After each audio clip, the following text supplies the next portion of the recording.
And at the same time he calls Allah evil, he is saying, I am a Muslim. yeah, he's evil, but I'm going to be a Muslim. I'm just not going to Yes, be that I type know. of Muslim. And guess what? The same person I talked to, I told him, do you go to mosque? He said, no. I told him, do you pray? He said, no. I said, okay, you don't do all the things that Muslims do, but you call yourself a Muslim? He said, yes. And just, you know what? This is how the devil control their heart, and they do not want to do the first step, which is saying the truth. Let me just say, in the name of the Father, the Son, and the Holy Spirit, I ask you, Lord, to bless this live and all the guests that come up, Lord. If they are Muslim, open their hearts and their eyes to the truth, Lord, because you are the truth. And if they find you, they find salvation, love, and peace. In Jesus' name. Amen. Amen. I want to ask something else before I drop.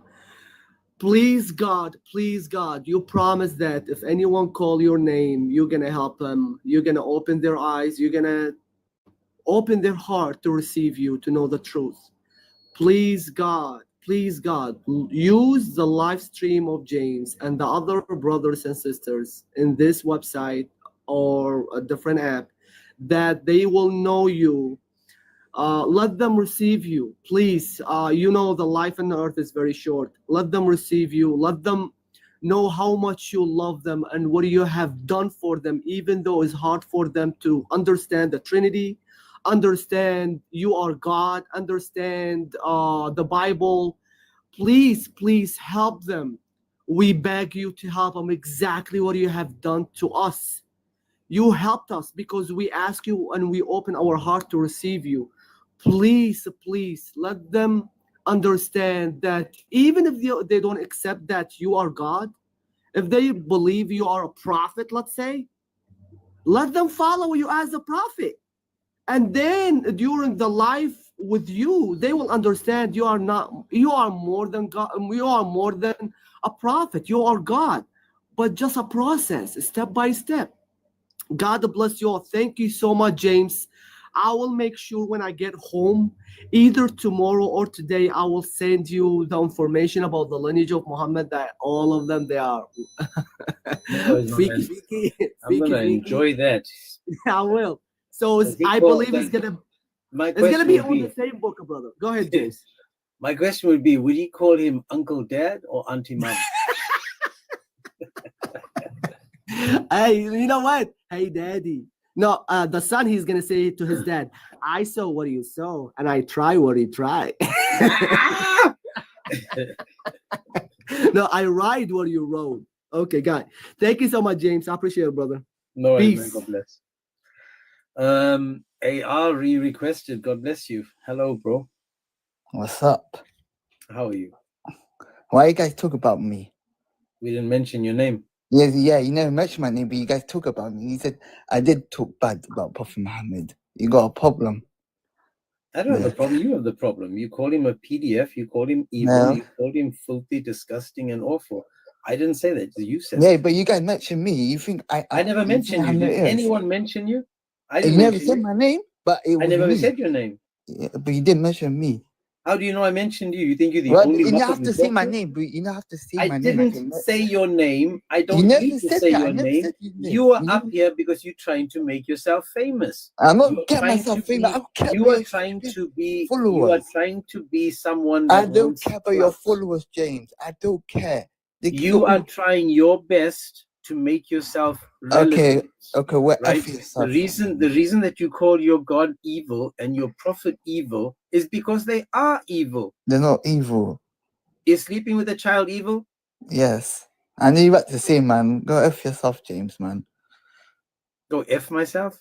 Yes. That's what Muhammad said to his mother. Shut up, man. Anything else you want to add before I let you go? Just drop me. That's the only I wish I could, man. I'd drop you so hard, you'd bang your head and you'd see straight. I'll never join your cult of religion. Yeah, don't worry. You just said that you have an evil prophet, so you don't have to follow my evil cult of religion. You are following your own so far, so it's okay. You follow an evil man, correct? Right now I'm atheist. Who did evil deeds, correct? I'm atheist. Can you atheist now? Yes, I just left Islam. Even that When did you leave Islam? a day ago. So you left Islam a day ago. Can you tell everybody why you left Islam? I mean, I'm just taking a break. You're taking a break from Islam? Yes. What you got a problem? So, no, I'm not letting you go. Just a second. So you left Islam a day ago, and now you atheist. Yeah, I'm just like, don't believe in God no more. So you don't believe in God no more. Yes. So why don't you do this? Don't believe in Allah, because He was the God you thought was God, correct? Yes. And you know that you have to be evil to follow that God, correct? It's not evil. It's just I just don't like the left shoulder. When I'm black, if a black person, why? Okay, so you upset.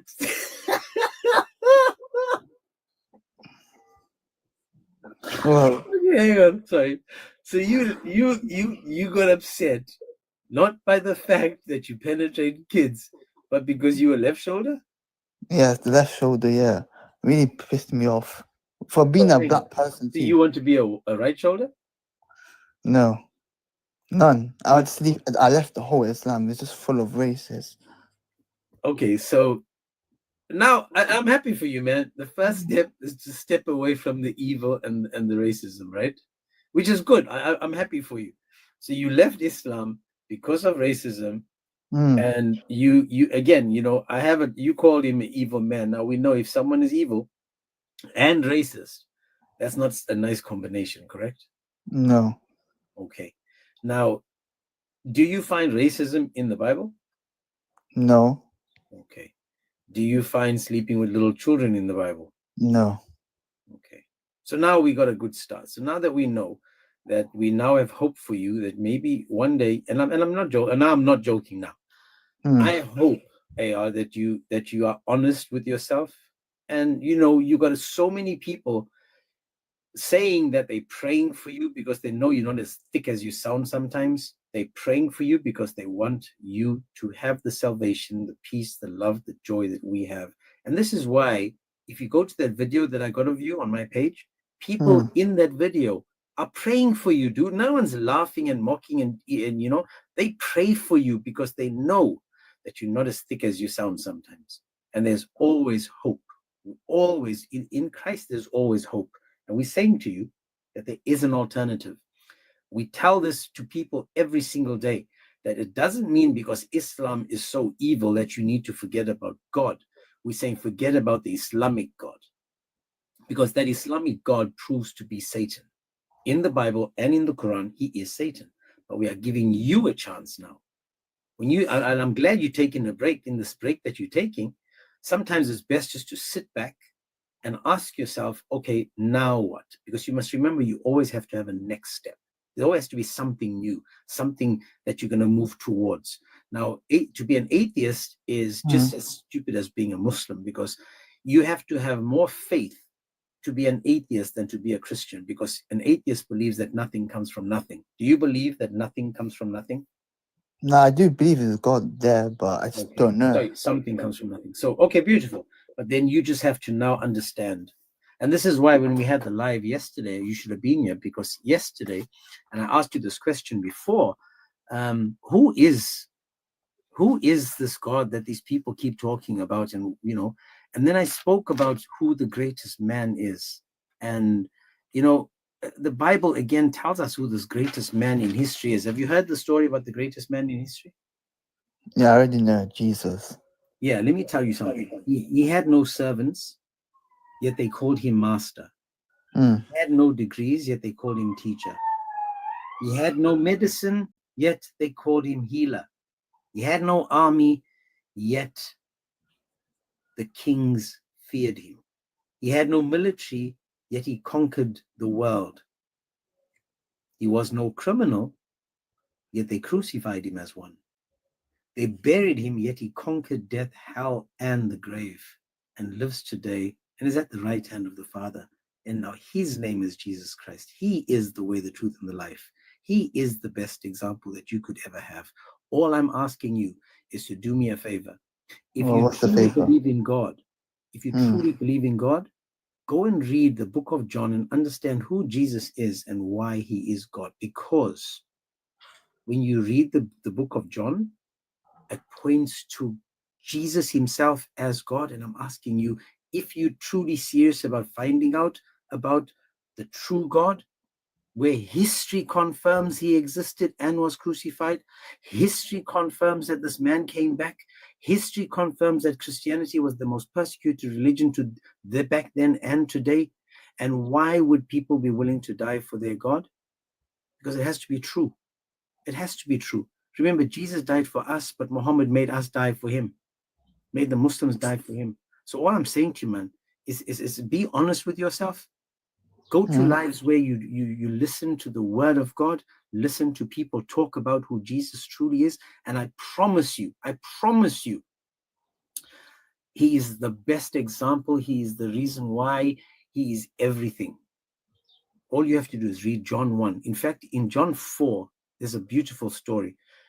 And in John 4, Jesus starts off as just an ordinary man. He goes to a well. He's an ordinary man. He goes to a well. He meets a woman there, right? And when he meets this woman, the woman and him have a conversation. And while they're talking, just remember, it's a man and a woman talking. She then says to him, "You are a prophet." She keeps talking to him. She says, "You are the Messiah."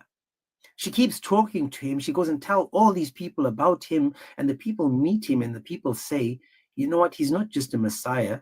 He's not just a prophet. He is the savior of the world." All in John 4.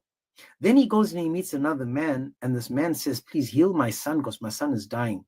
And Jesus heals the son from where he's standing. So he goes from being an ordinary man to a prophet, to a Messiah, to the salvation, savior of the world.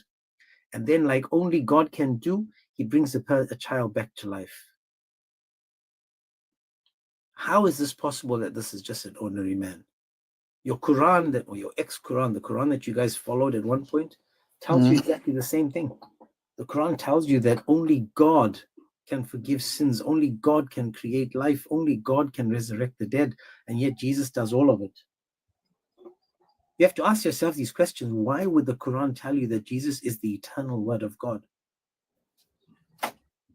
Why? Why would the Quran say that? Why does every religion in the world look at Jesus as being this amazing person? You must ask yourself these questions, and then don't just ask, go and find the answers. Everything points to Jesus, my man. Everything. Doesn't matter the question, Jesus is the answer. Don't forget that. Okay. So, you know, and listen to how, when we talk to Muslims, I said this to you before, the reason we talk to the Muslims about Christianity, about Islam first, and then show them the answers in the Bible, you'll notice how, what do you want? Sorry, my dog is crying over here. What do you want? What do you want? Go. Yeah. So, you know, I'll say this again, man. You know, I've said to you before, even Babylon told you 1,000 times, he loves you. He's not saying that because he's fairy tale and he's all this rainbow nation. He's saying that because we have a different type of love in Christianity. A love that no Muslim understands. And this is what confuses them. Why are Christians so happy? Why are Christians so peaceful? Why are Christians so content? It's because we have Christ. Why are Muslims always working so damn hard to make things work for themselves? It's because they're hoping that they can get some kind of good deeds. It's not about the good deeds, man. We have Jesus Christ. That's all we need. All we have to do is do what? Confess with your mouth and believe with your heart that Jesus is Lord. And you will be saved. You just have to accept him. And you don't have to go through and take no shahadas and all that nonsense. The truth is in front of you. The Bible is pointing to it. The Quran is pointing to it. The Old Testament points to it. The Quran is pointing to it. Allah points to Jesus. Muhammad points to Jesus. Everything. Why is Jesus coming back, dude? Why is he forgiving sins? Why is he in heaven for 2,000 years? You see the difference? There's a big difference.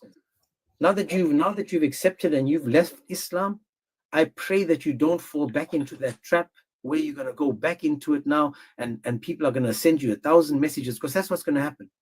They're going to send you messages now to try to drag you back in and tell you this, and then they'll call you kuffar, then they'll hate you, then they'll say the nastiest things about you. but we've been constant the entire time. We've said to you over and over, Christ is the answer, doesn't matter the question, that he will leave the 99 sheep to find the one lost sheep. He is the good shepherd. He is the one that protects, guides, and looks after his sheep. And we are his sheep. And like sheep, we will go astray.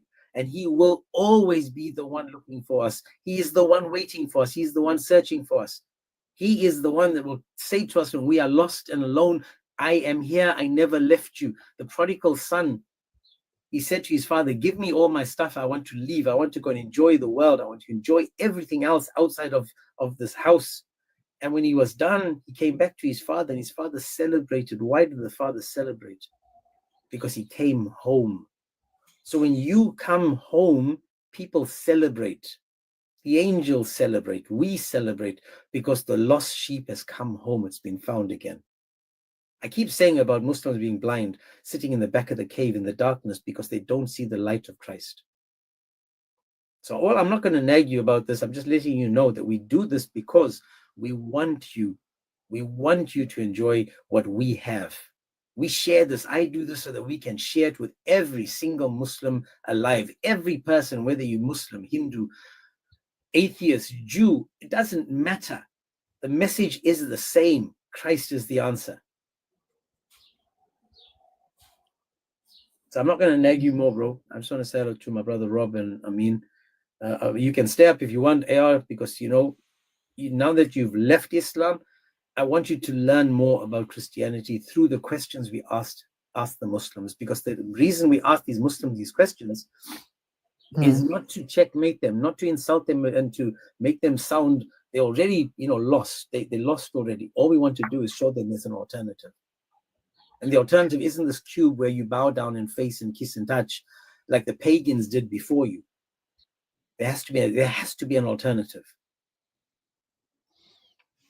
God bless you, James. Awesome job. God bless you, Abdul Qadir. Abdul Qadir, we're very happy for you. Because I think yesterday we talked and now you're an ex-Muslim, so that's awesome news. We're happy for you. Stay safe, my friend, because we know the consequences of leaving Islam as an ex-Muslim and apostate. Stay safe. We'll pray for your safety. We'll pray for your salvation. And like Brother James said, you can't just think that, hey, you just left Islam, hey, that means all the religions are now false. That's not how it works. I've seen many Muslims leave Islam and they become an atheist for a while. One of my dear brothers, Ahmed, ex-Muslim, he's a very famous YouTuber, very famous Christian apologist. He left Islam and he stayed an atheist for a couple of months, I think around 8 to 9 months. 8 months, yeah. Yeah. And he had no other option when he started to read the Gospels. He had no other option but to become a Christian, because the truth is with Christ, and Christ claimed to be the truth. So how can you deny the truth, al-haq? So Abdul Qadir, we're happy for you, my friend. We, like the brother said, we do not hate you, we love you. Sometimes we might sound rough on the edges, but that's sometimes necessary. Okay. And I'm happy that when we talked about it, because James, we talked about this topic, I think if I'm not mistaken, it was yesterday or the day before with him, about black and racism and whatnot in Islam. Because look, if I be honest here, I just don't love me being a black person. It kind of piss me off because I am black, and if I'm promised to hell. If I'm promised to hell, what's the point worshiping the same God who will put me in hellfire? Wow. Yeah. Exactly, brother. This is what we've been saying for so long. Yeah. And even if you call Muhammad black, according to all the scholars in Islam, it's unanimous. According to the scholars, it's scholarly consensus. If you call the Prophet of Islam Muhammad black, you must be unalived. Even if you repent, even if you say, I'm sorry, there is no option but to unalive you. Go figure. You cannot call Muhammad black. So, I mean, you want to say something? I just wanted to say, Salam wa na'ma li jamia. Rob, what's going on, bro? بقالنا كتير كويسين سمع صوتك, bro. It's been a minute. And, it's been a while since we spoke. Yeah, I just God wanted bless you, to brother. You and James, beautiful, beautiful team, beautiful brothers in the Lord. God bless both of you. of course, Yeshua Ma'ak. This brother, by the way, Rob, you said you spoke with him. I know James has been speaking with him for a couple months now, right, James? It's been a while we've been since talking you. for a long time. I spoke to him every day, I think, this week. Maybe Yeah. 4 times this week. So I just wanted to show everybody that it's not us that brings people to the Lord. Like, we plant the seeds, but Christ ultimately gets the harvest. Brother Rob has spoken to this brother. James has spoken to him. And I'm pretty sure a couple of the other brothers and sisters on this app have also planted as well. So we just praise God that we have another brother in Christ, or hopefully. He hasn't come to Christ yet. He's just Right. atheist right now. Which is understandable. Like what Brother Rob said, a lot of people, when they leave Islam, because of the trauma that they experience from this religion, and it is trauma, because of the trauma they experience from Islam, they have a hard time associating anything good with God at all. But we just advise you, man, we're not rushing you. We're not asking you to do anything out of your, we don't want you to do anything out of your own volition. We just ask that when you get a chance, please just read the Gospels of our Lord Jesus Christ, the true Jesus Christ, not the fake Isa bil Quran. Like, we don't know who this guy is, but we know who Jesus is, and we can historically prove that he existed. He is the one that is in the Gospels. So, brother, whenever you get a chance, just read the Gospels, maybe the Gospel of John. But until then, we'll just continue to keep you in prayer. I mean, why do you keep saying? Why do you keep saying that you don't know who Isa is? I know Isa. He lives here in the corner of the street, and he sells falafel. He sells falafel. The comments. All jokes aside, guys. These people think I'm a Christian. I'm not a Christian yet. I'm not. Yeah, and yet. Yeah, that's okay, bro. Yeah, I just, I'm taking. It's okay, bro. No one's rushing you. You've never had a Christian rush you, right? No. We always say, learn, get to know who Jesus is. No Christian will say, come, to become a Muslim Christian today, take a Christian Shahada. We never ask that. All we want you to do is know Jesus. That's what we want you to do. And the only way to know Jesus is to open the Bible. The only way to open the Bible is to get yourself a Bible. So download a Bible now. It's free online. Download it. I would suggest use the ESV just for easy English. It's an easy English version. Read it and ask questions. Come back. And you know what? The other day, someone, I can't remember who it was, but we were talking to Muslims, and then I dropped all the Muslims to focus on a new Christian. Someone came to Christ, and they were asking questions. So I just ended all conversation with Muslim, because I want the Christians to know Christ. The new Christians, even the Christians that have never opened the Bible, I will focus on you, man. You come up on a day where you want to ask questions and you want to learn. I promise you, we'll stop talking to all Muslims, because you are the focus. You need to know Christ. But remember, one day you're going to have kids as well. And not only that, you're going to have kids one day if you have a wife, and just say you go back to the thoughts of Islam and stuff. Then you've got to try to tell your children why Allah hates them because they're black. Then you got to tell your little girl that she can be penetrated by an old man. Then you got to tell your wife, I can beat you. All this nonsense that is taught in Islam. This is why we say you have to cleanse yourself first. You need to get rid of all this nonsense and start fresh. So what you've done now is you've now got a new skin. You've thrown away the old skin. You've got a new skin. And now you're preparing to take in the word. So baby steps. We're not rushing anyone. Yep.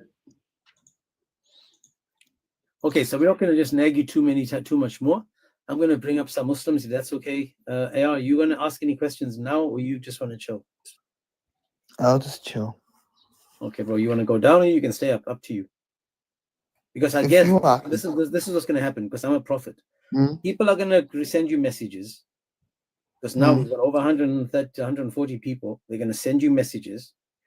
I already got some. Give you death threats. They're going to challenge you and curse you and tell you to stay away from our lives. They'll tell you were never a Muslim. They will give you all the things that you know how they do. Then they'll say to you, can you tell me how many wudu and how many rakat? I mean, I already know. I'm getting all of that. I already knew. I already got some like 2 days ago, Wow. so I don't care. See there, Sid in the chat says we actually don't care about him or what he does. See, now they don't care about I don't. And now they don't care about you, bro. I don't care, man. They wash And their notice hands the away difference. from you. Watch the difference.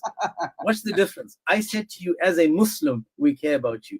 As a Muslim, I said we love you. As a Muslim, we never said come to Christianity. We never said that. All I said was listen to what we say. That's it. And now you can see the fruit of Islam by Muslims. Now we don't care about him. We turn our backs on him. Not, oh, mashallah, come to me. Let's have a conversation. What is it, Islam, that you don't understand? What can we talk about? Now it's like we never knew you. Turn your way. Never knew you. Notice the difference, Brother James. Notice the difference. Muslims are saying we don't care about him. The Christians are willing to take him back home, right? That's right. Because we care about you. We want you to come back to Christ. Because we know our God is a different God than the Quran. Our God is a very loving God because you're a child of God. God wants you back home. He wants you under his protection. So I'm That's going the to bring up a difference couple between of Muslims Allah, now. who wants to get rid of you, clearly according to the Muslims, and our God who loves you, wants you back home. That's the beauty of our God. Okay, so let's, now that we're done with that, I just want to say I did some research, and the worst thing about doing the research is that when you research, you find answers. So regarding the topic now, guys, we're going to just jump back to the topic. So Dawa, I'm guessing you're Muslim, and Abdullah, we know that you are a Muslim. I'm surprised you Oh came up. God, James, please, let's not, bro, baby, do not let this dude up. Abdullah, Which one my is this? God, Abdullah, bro, just listen to him speak, bro. Abdullah, go ahead, Fadl, baby, go ahead. Abdullah, go ahead, bro. I was telling the Muslim brother that Oh, this guy. Adam Oh is my black God. too. So if them blacks are going to hell, so is Musa, Isa, Adam.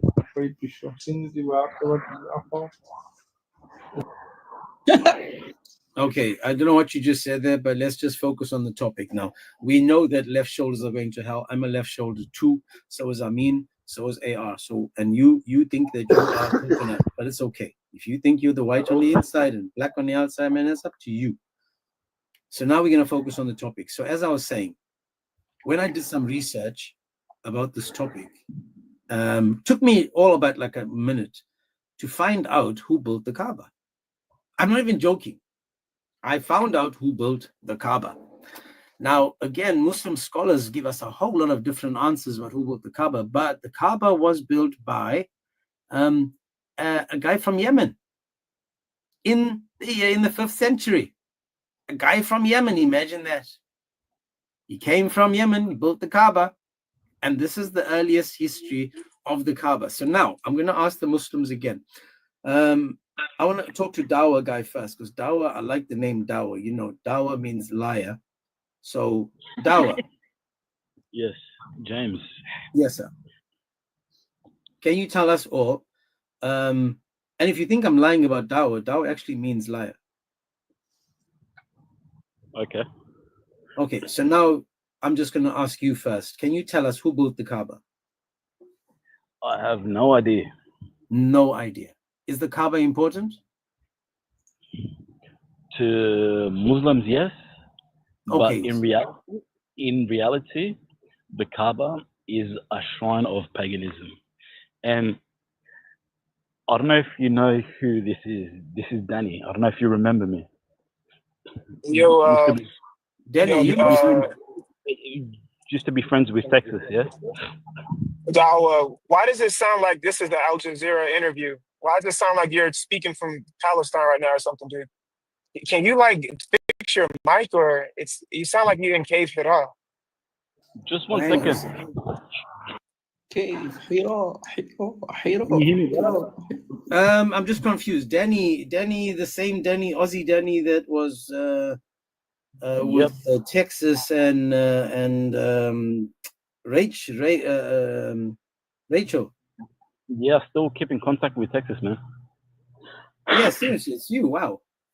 Yeah, Where because have you been? bro, I've been trying to get up, but you never let me up, brother. Well, But it says Muslim, so if you come up with a Dawa name, I'm gonna bring you up. But hang on, are you Muslim now? no. Oh, But okay. this question is struck something within me because the Muslims say it's all about facts, it's all about certainty. Nobody knows who built the Kaaba. There's no historical evidence. And in fact, in the Quran, apparently it was said to Abraham, who apparently built the Kaaba, to proclaim Hajj all around the world. But that's something that he never did. You never find that in the Hebrew scriptures or anything like that. Wait, I'm confused. Are you a Muslim or are you? Yeah. Jesus is king, bro. I just trying to catfish James here for a second. Ah, okay. Oh, you know what? I think I know. What's your screen name with the other account? Like 5 years ago, 4 years ago, he was with us on TikTok, and then he disappeared. I haven't seen you for ages, dude. Yeah, man. But like this question arises the fact that Islam is built on speculation. Just all speculation. We have knowledge about what happened to Jesus, why he got arrested, the way that his trial went, what happened after the trial, what happened when he died. Islam is just like a conspiracy theory. You guys. It's just Yo, what's up, gang? speculation. Hey, just 1 second, man. Just 1 second. But you know how you said that that Allah is Satan? I looked you know where it talks about where it said that Lucifer said to God that he will raise his throne up to the highest north above the throne of God. That particular word where it says it's in that sentence that he would raise his throne above the throne of God, the actual word there is used Allah. So the word Allah is like a boasting arrogance that Satan has against God, that he's going to be greater. But it's just built on speculation because Islam has no truth whatsoever. They say that Jesus was neither killed nor crucified, but who got crucified on the cross? Nobody knows. Who built the Kaaba? Historically, it wasn't Abraham. It's just all these different things are so wrong with Islam that it's just full of lies and darkness and lies. Well, that's why we're trying to just have conversations with them. And today I've got evidence because I actually found out, according to historical manuscripts, the guy, I'll give it now, the guy that built the Kaaba, for anyone that's interested, his name is Asad Abu Kaab. He was from Yemen around the 5th century. And early report, I'm going to read the entire thing for you guys to show you. What is this? Is this the Yemeni Kaaba? Because I know Rob also talked about it too. Because there's like 3 of them, right? There's 26 Kaabas in the There's Arabian 26 Peninsula. Kaabas? 26 Kaabas in the Arabian Peninsula. It's like 26. That's right, guys. If you just do a Google search now and search the 26 Kaabas in the Arabian Peninsula. Now let me just to break it down, right? I'll give you guys the history because again I've got it. It's called the historyofmecca.com. Historyofmecca.com. Simple site, historyofmecca.com.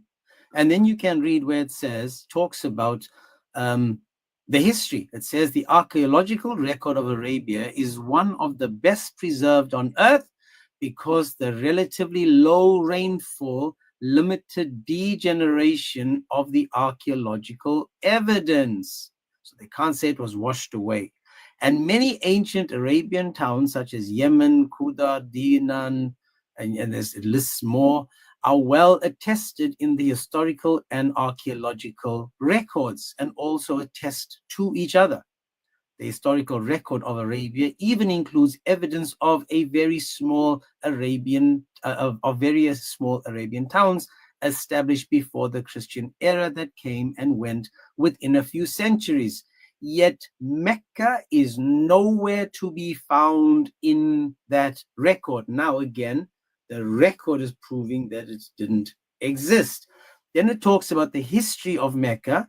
It actually tells you about the archaeological or the historical and archaeological. It goes through them. But it says, the reason we do not find listed as an ancient town is because Mecca is not an ancient town. And what do we learn from the research? Let me just go on. It says, it says that evidence that suggests, now we're talking about the historical and archaeological evidence that suggests that Mecca even existed before the around the 4th century. So there's no historical or archaeological evidence that Mecca existed before the 4th century AD, after death. When migrants from Yemen initially settled the area and built their Kaaba in the early 5th century AD for the pagan Arabian moon, sun, star, and jinn devil worship. Some absurdly suggest that the Islamic tradition was transmitted orally over a period of 1,000 years through the Arabian pagans. By the time Muhammad was a young man, they were worshipping 360 idols around the Kaaba. Now it goes on. I mean, this list, it goes on, and it actually mentions the guy that came. They called him a king from Yemen that came through, the Kaaba guy, that actually built it. He is the one that said, let's build it. And it was first a tent, then later it had walls, and then yada, yada, yada. So again, this is now historical from the books itself, right? This is what happens when you try to actually start doing a bit of research. Now, I also found another site that confirms, I actually found another site that confirms this around the 4th to the 5th century, talking about who built the Kaaba. I'm sorry, someone is jumping in there. What are you saying? Sorry, James, I was going to ask, what was the site that you just, the previous site that you were on? The historyofmecca.com. History of Mecca. Yeah. Then there's another site called the Jewish Virtual Library.org. And then it talks about Mecca. Then there is another site called, there's quite a few. Then you can go to the Islamic web site, where the Islamic web site itself tells you that the angels built it, Adam built it, the son of Adam built it, the giants built it after Ibrahim, the Jurham tribe built it, the Qusay ibn Kilab built it, the Abdul Muttalib built it. These are all from Islam web. So each time you go somewhere, you'll find out that somebody new built the Kaaba. And all references point to a Kaaba that just existed before Muhammad, not thousands, like the woman said yesterday or the day before, 10,000 years or 8,000 years before. So we know this again through the history of the archaeological findings. Now again, why is it that if we go to Jerusalem today or in around Israel, you will find so much of archaeological evidence or stuff that proves of ancient civilization? Yet at Mecca, guys, this is one of the places where they dug so deep and so wide to build this money-making machine of the Kaaba and Mecca and Hajj, and find nothing. They found nothing. Exactly. I was getting ready to say, even the grave of Muhammad, maybe you or Rob can explain it to me, because I always forget where they say it exactly is. But I think they say it's under Masjid al-Haram or something like that, or it's near there or something. But a lot of people have asked, okay, well, can we do some excavation around there so we can prove it? And it's Muslims asking this because, you have Christians and other people questioning the religion of Islam. And they say, well, if this is true, then let's just do some archaeology and let's prove it. And like the authorities there in that country, they refuse to let anybody do any kind of excavation of that particular site because they know that it's not true. They know that he's not there. I mean, no, if, it's not that, if bro. the Because in the Muslims past, want the to people hold on, wanted to steal Allah, the book. Allah, hold on, Hold on, give us a second. hold on. I mean, let me make it even better than that. If Muslims want to convert everyone to Islam, I would open the grave of Muhammad right now in Masjid al-Nabawi, right, in Medina, Masjid al-Nabawi of Muhammad in Medina, open his grave, because Muhammad in an authentic hadith said, the bodies of the prophets do not decay. So if we open the grave of Muhammad, his body should be now as we speak intact. Why the Saudi government don't do that? They don't open the grave of the Prophet Muhammad and show everybody the body of Muhammad so that everybody on this planet can become Muslims. That's Not only really that, important. let them test the black stone as well. Let them take Yeah. both these things, test them to see if they just special. Yeah, go or they just ahead. really- Hold on, guys. Let me finish. Hold on. Let me finish. Let me also confirm what Brother James and what Brother Amin said. In Sahih Bukhari, hadith number 38, everybody write it down. Sahih Bukhari, hadith number 3823, Muhammad commanded his companions, his soldiers, to go and take out the competition, which is Al-Kaa'ba al-Yamaniya. There was a Kaaba in Yemen called Dhul Khalasa. Again, in the time of Muhammad, there was a competition.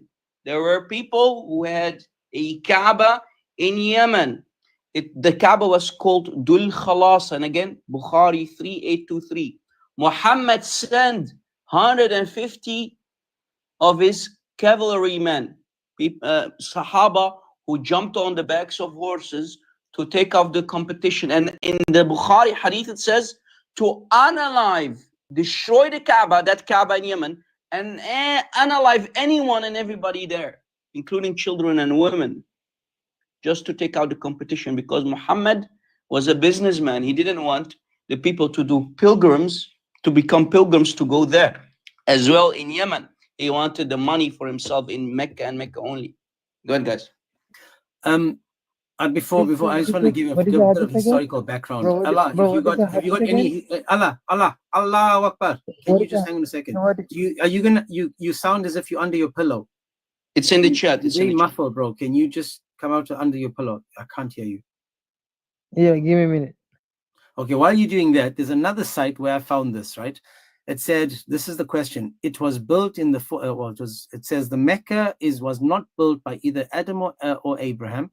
The Kaaba in Mecca is a very recent origin. Then it tells you the history of the Kaaba. It says in the 2nd AD, a dam was breached in the Maghrib in a city in Yemen, forcing the Khazul tribe to migrate from there to locate where they've later found Mecca. Gives you a reference. Then it says, because no temple existed there, the Kuzaha tribe erected a tent there to worship in the same location. The Kaaba was later built. In the 4th century, they started to build the city of Mecca. And this again is from the Al-Azrahi Kitab Akbar Makkah, volume 1, page 6. Then it says, King of Yemen, Abu Ka'b Sa'd, came to Mecca in the 5th century AD. He built the Kaaba similar to the Kaaba found in Yemen. And this again is from, it gets the book as well. Then it says, Tuba, T-U-B-B-A, ordered that Amir from Azd to complete the interior of the Kaaba. Again, this is another book from Ibn Sa'd, Al-Tabaraka, Al-Kabir. And then you got Abu Ka'b, Asad, covered the Kaaba with a curtain, a kishwa, which was the 2nd most important step. Again, from another book. So guys, not Is that the only skirt you're that, talking about that's on the Kaaba? yeah, he's the one that built it. Now watch this. Oh, wow. Herodotus in 450 to 420. Now I want you to listen carefully, because the following people I'm going to mention are Roman and Greek historians and geographers. They visited and explored the Arabian Peninsula, right? Now, these are people that study geography and history. Now, they go to these places. So Herodotus, I might say the name wrong, in 450 to 420 BC, wrote about the Arabian cities. Theophrastus, 4 BC, wrote about the Sabian, Arabian, and Yemeni societies. Eratosthenes, 3 BC, wrote about the Arabian side of the Red Sea and about the Arabian societies. It goes on. Agra something Chides wrote about it in 2nd BC, then in 1 BC. Then in 1 BC, they wrote about the 92 regions and the tribes of Arabia without mentioning the Kaaba. That was Pliny the Elder. So Pliny the Elder in 1 BC, he wrote about 92 regions, 92 cities in Arabia, never mentioning Mecca. Then you've got P. Ptolemy, might be butchering that, in 1 AD. He listed the cities and regions of Arabia without any reference to Mecca. Sorry? No, the name was Ptolemy. Ptolemy. Ptolemy? Yeah. Then you've got the Roman Empire that attacked the Western Arabia along the Red Sea in 23 BC. Nothing. You've got the Assyrian Empire that conquered northern Arabia in the 8th and 7th century BC. Nothing. You've got the Babylonian Empire that conquered the Hijaz under the king of Nabonidus in the 556 and 539. It goes on, and yet we got nothing. Then we go later on, where it says in 9 BC to 1 BC to 3 AD. 3 AD, we've got stone carvings from an ancient palace in Shahbois, the capital of Hadramaut in Yemen. Again, 8 BC to 3 AD, nothing again. We've got the Palace of Petra covered on solid rock by the Nabateans in Jordan, 2 BC. My point is this, guys, I can go on because there's still so much more. Never once, not a single time ever, was Mecca or the Kaaba ever mentioned. James, I want to add something important. What people need to know is that the black stone that was originally, yes, I do believe that the black stone did exist, and originally it was the size of a football, or soccer game. You watch a soccer. It was a big stone. Okay. What happens is Abdullah bin Zubayr, who basically started Islam that we now know, together with Abdul Malik bin Marwan, the caliph in the 8th century. So we're talking about 8th century and onwards. They took this black stone from Petra, and I'm talking about Abdullah bin Zubayr. They took it from Petra, Jordan, and they brought it to Arabia to create the new religion called Islam. And Abdul Malik bin Marwan, he sent, so there was a conflict between in the Islamic Ummah, let's say.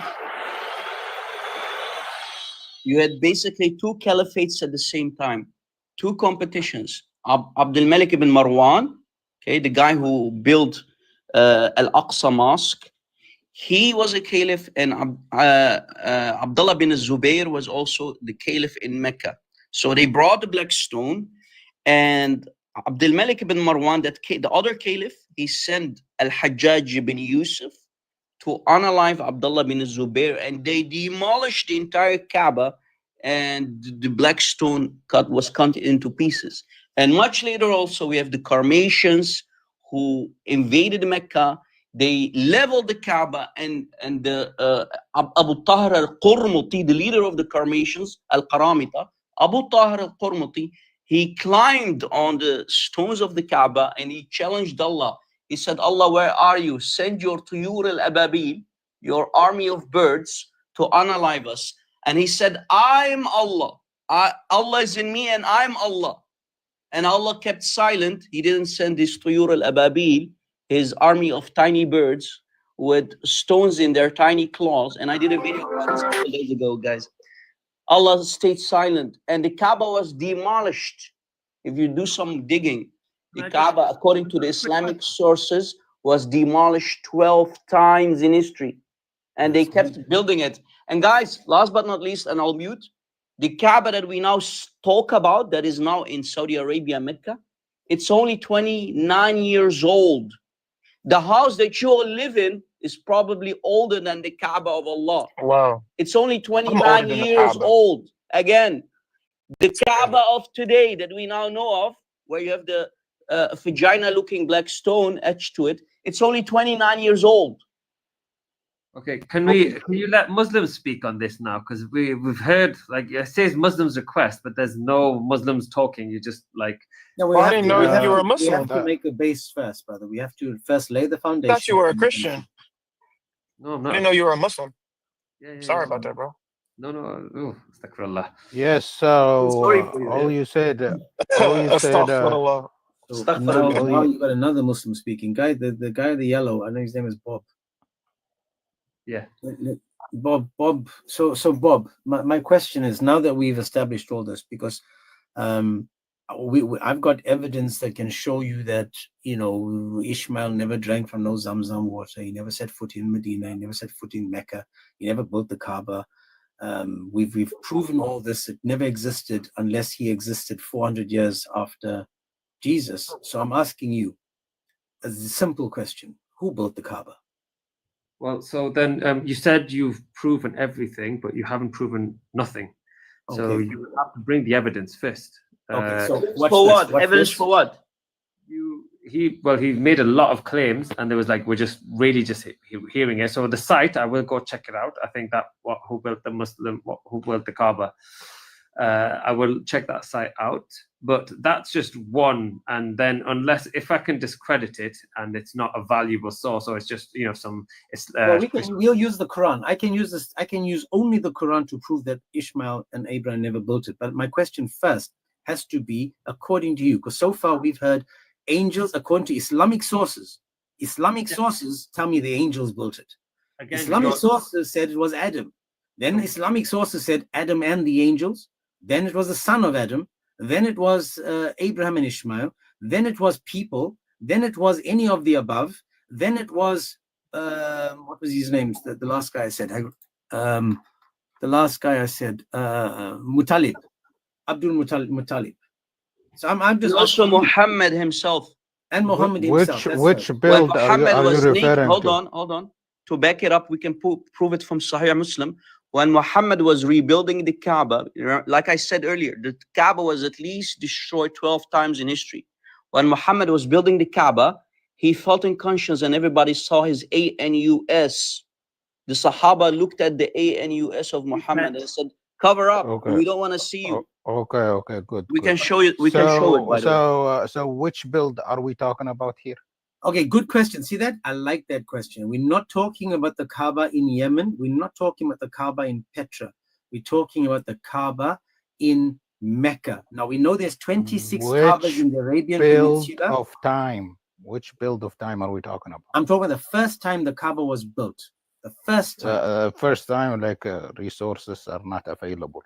Okay, but can you tell me? So we don't know who built it? We have some talks. There is no actual Okay, so again, so you've got no idea who built the Kaaba. But for sure, like from Quran, who rebuilt it? Okay. Is Abraham. Does the Quran say rebuild? Or are you adding and doing shirk? Are you adding to the Quran? What I understood from the Quran, it's not fully building. Okay, I'm going to ask again. Does the Quran say rebuild? يرفع القواعد عن البيت. Does it say it doesn't mean build from zero. Okay, when it says in the verse that you just mentioned, it says that he must take the spot where Abraham stood as a place of prayer, and he commanded him to purify the house and raise the foundations. What does that mean? So it could mean like from zero, and it could mean also, brother, like rebuild. 20%. Stop doing it. You don't need to guess. There's a tafsir on this, no doubt. So you can find this out. So I'm asking the question again. Let me ask you, Bob. I don't know this. So you don't know who built the? So this is beautiful, right? The Kaaba is one of the most important things in Islam, correct? That's what tafsir says, brother. Because I'm lacking in history. Like I don't actually even. I'm very lazy, so I haven't even read the seerah of the Prophet. Okay, you haven't even read the seerah of the Prophet. Wow. So there's no point asking. Okay, but it's okay. I want to just let you guys see this. Do you believe that Ishmael and Abraham could have been the ones that built the Kaaba? Well, you have to bring the evidence. You've made a claim, so I'm not making a claim. I'm asking a question. you said that I can prove it in the Of course, I can 100%. prove the Quran says that they didn't. build it. 100% they did. Okay, so now we've got 100%. See this? This see is in this is in Quran. Rebuilding it or yeah. Beautiful. For Now sure. listen carefully. Listen carefully. Did they build the one in Petra, the one in Yemen, or the one in Mecca? They built the one in Mecca. Okay, prove that they built the one in Mecca. Maqam Ibrahim. My man. Where's the proof? Are we done? His actual 100% footprint. There you go. Footprint. Maqam I showed the Ibrahim. footprint yesterday. Man, what is wrong with y'all, man? Oh, let me show you like Let me- The camel you're in. Yeah. So I'm gonna his, show- his I'll show own the footprint. footprint is in there. Let's do it. Let's do it. Let's show everyone the footprint, okay?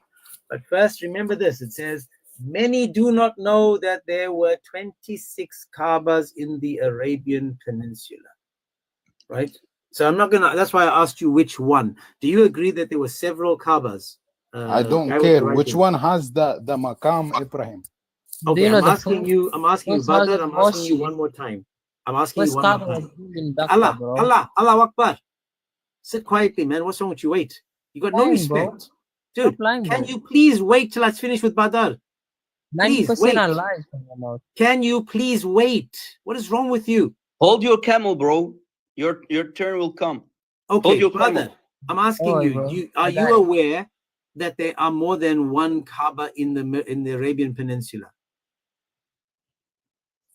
You can go ahead and build your own Kaaba today. Doesn't matter. No, not my question, my man. This is why it's so hard talking Yeah, to it Muslims. doesn't. It's Your common sense. question is So not at the logical, time man. of Muhammad, brother, at the time of Muhammad, I'm asking you, did he, at the time of Muhammad, was he using the Kaaba built by Abraham and Ishmael? Or did Abraham and Ishmael build the Kaaba in Petra that is even closer to where they were from? You know what we're talking about. So I let's don't know. I'm stop asking you, was playing. it the one in Let's Yemen? stop playing here, right? Which Kaaba? Show me proof in the Quran where it says the Kaaba is in Mecca. Okay. Yeah. Baka. What does Baka means to you? Okay, I want to God, ask you a this question thing again. again. Watch this. This Oh, is. man. I want everyone to realize this. Oh man. Is the letter M? Is the letter? The letter B. Did Allah abrogate the letter B? Are you aware of the Arabic language? Okay. Did Allah forget how to use the letter B and he used the letter M? No. Was it the حرف one in الام paradise? بندر بس دقيقة. He just asked me. Are you gonna ask me another question? I'm about to ask you the question. Bro, let's just do this because this is dumb, bro. See, حرف الام والB في العربية, does it exist, dude, in Arabic? If you let me answer, you will have an idea. I just asked you a question, dude. You just asked the same question. What's wrong with you? Okay, you asked the same question. The answer is so in Arabic, there is an existing time where the ba becomes me. Rob, and Baka, wait. Baka means a place where people stuck together, right? There's a lot of people, traffic. Bender, like you are the biggest. I just want to ask this one question, guys. I just want to ask this one question. Oh, there you go. Guys, just one second. Badr, I just want to ask you, can I call Muhammad Bumamad? Bumamad. Can I call him Bubabad? Can I take the M from Muhammad and call him with use a B? Look, so I can call him Bubaba. At the time period of that time, you probably could. I don't know. I'm gonna make this up. Bro, guys. Bro, next, please. You guys are standing on no grounds. Let's go to someone intelligent. Oh, listen, let me tell you something. Places, the name of places have changed over time. You guys are standing on no basis of actual in the Quran, 23 years. Was the Quran talking about Mecca or Baka? Which one? It's talking about Baka, bro. Baka. So is Baka Makkah? Let me tell you this. So where is Baka? You Answer the gonna show question. me? Answer the It's question. not a hard question. Listen so carefully to my question. Is Mecca Becca and is Becca Mecca? Is Makkah Baka and is Baka Makkah? I need 1 second. I need 1 second just to Ask Lily J ChatGPT, brother. She might help. She's a mufti. Okay, while we're doing that, guys, this is the footprint of Abraham. This Yes, is why yes. they were. This is the footprints of Abraham that they say is at Whether the you Kaaba. believe it or not, bro, you didn't believe Jesus. And How then you gonna this believe over that? here is Oh, how the man. people are circling it, touching it, trying to kiss it like they do the pagan stone and stuff. So this is what they're talking about when they Why does talk it look about. like my toilet when I was in the Middle East, James? It looks like my toilet. We had a hole when we were in Syria and Iraq. You had a hole, you know, like that looked like this, and you know, We used to you're call it done. the You long know, drop. you put some water there, bucket of water. It's the long drop. How does this look like my print of a foot, man? What's wrong with Muslims? So, guys, I just want to make this quite clear. The reason why I asked a stupid question is, can we change Muhammad's name from Muhammad to Muhammad? Because we obviously can change the letter M to B. And He actually has many names. He has 5 names.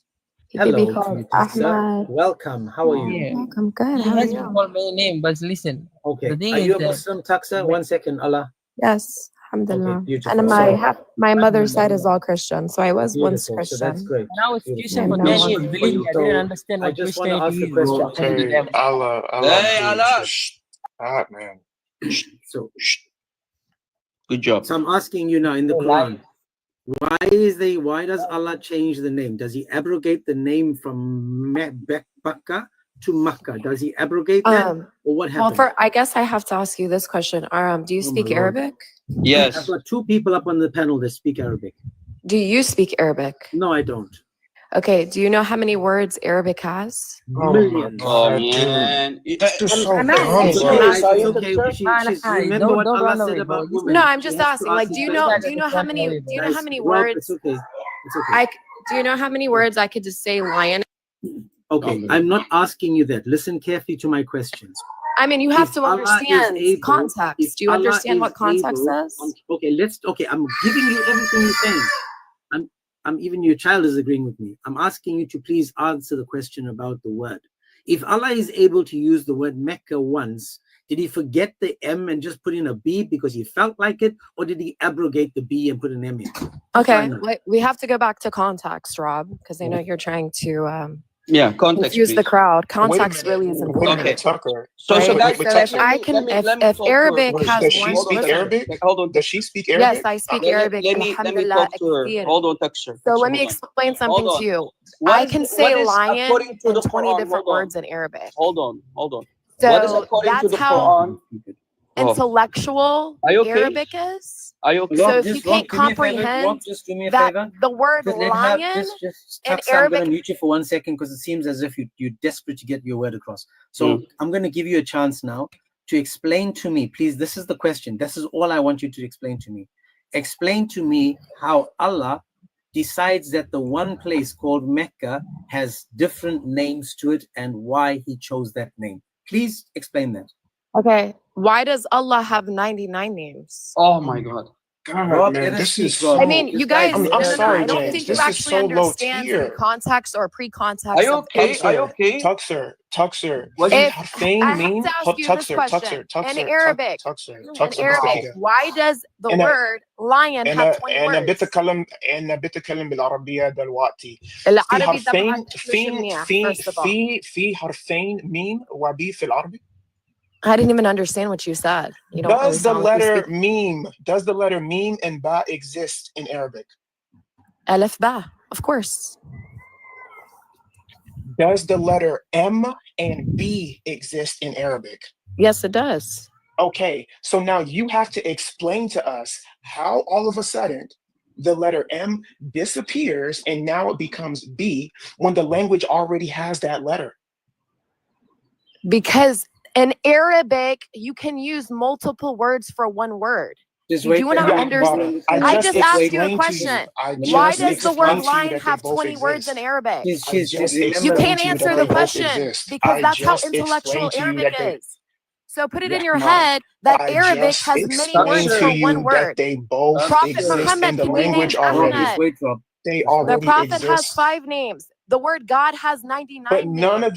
none of the names are abrogated from Muhammad to Muhammad or anything like that. But This is what that's I'm not asking okay you. because that's not that specific term. Just Like you can I can't just be. ask Hold this on, wait. question? You Just really can't be. You can't be that This is so slow. low Come tier, on. James. Oh I'm my God. sorry, bro. This I is know. so Just low hang on. tier. Just hang on. Please, Taxa, just wait, please. Because again, as Amin said, this is like the dumbest argument anyone's made, and of course, it has to come from a woman. And again, you prove Allah and Muhammad correct. Now, listen carefully. Do you know that there is a place called Baka? You can't even and tell a me place why called the Makkah? word Allah has 99 Please names. listen If to you me. can't even Please, understand my that, Lord and Savior, please give it the patience for 1 second. I'm asking a simple question. Are you aware that there is a place called Baka and there is a place called Makkah, and they're not the same place according to historical geography? Do you understand that? I don't have to understand geographic when you don't understand the Arabic. You didn't even realize that the word James, lion please has drop her, over bro. Please drop her, bro. lion. It's not in the Quran. Please drop Has her. over 20 words. I just asked you a question and you couldn't answer it. Bilarabi. If the letter M and the letter B exist in the language, why all of a sudden now does the letter M disappear and is replaced with B if they both already exist? It doesn't make sense. Then they say, oh, well, Muhammad has many names. One of his names is Ahmed, or Allah has many names. But that's not a 1-to-1 ratio, because when you say Muhammad, or then you say Ahmed, or maybe you call him Al-Amin, it doesn't change letters. They're just different names. Nobody all of a sudden calls James Bames now, or James, or Rains. Nobody does that. Languages don't work that way, and you cannot prove it.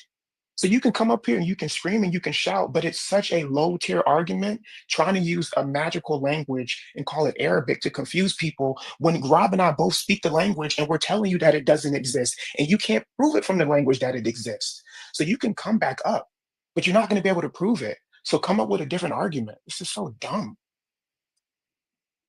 Yeah, guys, I wanted to ask her something. I wanted to ask her if the Baka or Baka, or however you want to. I suggest you Hold on, take Dexter, Arabic hold on. class because you don't speak Arabic for shit. Hold on. And then people who think the letters M and B in English are the same in Arabic, y'all are actually imbeciles. When a man speaks, you lower your voice according to Islam. You're But- aura. You know what aura means?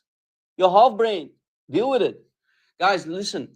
I wanted to ask her. Hold on, dude. What's wrong with you, woman? I wanted to ask you, is the Baka, are you that type of Muslim? Are you the type of Muslim who admits that the Baka of the Quran is the Baka of the Holy Bible, that the Bible is talking about? For example, how much Muslims run your brain. Oh, and I'm actually so thankful you're constantly talking about Muslims because you only show. Let me finish. What's wrong with you? I can't be bothered. She's really not smart enough to have a conversation. Unbelievable, these people. She's really, guys, and I apologize for those in the chats that think we don't give them a chance. You know, this is why Allah says that women are half brain, because I mean, she's just proven Allah 100% correct. Proved Muhammad to be a true prophet when he said women are thick as crap. I apologize to all the other women in here that if you're not as thick as this woman and you're able to have a conversation, you know, I especially want women to request, because I feel in Islam, I believe that the woman is smarter than the man in Islam. I do promise you, I believe that. But over and over again, these women come up and prove Islam to be true. That's shocking, man. I want, you know, at least Aisha was silent when Muhammad mounted her at the age of 9. She was at least silent, unlike her. Guys, I wanted to ask her again. I can't seem to finish one sentence. I was silent for a long time. So please, guys, Muslims who come up, allow us to finish a sentence. I wanted to ask this Muslim or any Muslim who wants to come up. Come on, Are yeah, you bro. that type of dawah girl Stop or yapping dawah and boy? ask. Allah, shut the hell up like your Aisha who was mounted by Muhammad at the age of 9. Shut the hell up like Aisha. Hold on. Or when she was with her fingernails scratching off the semen from his garment. Okay.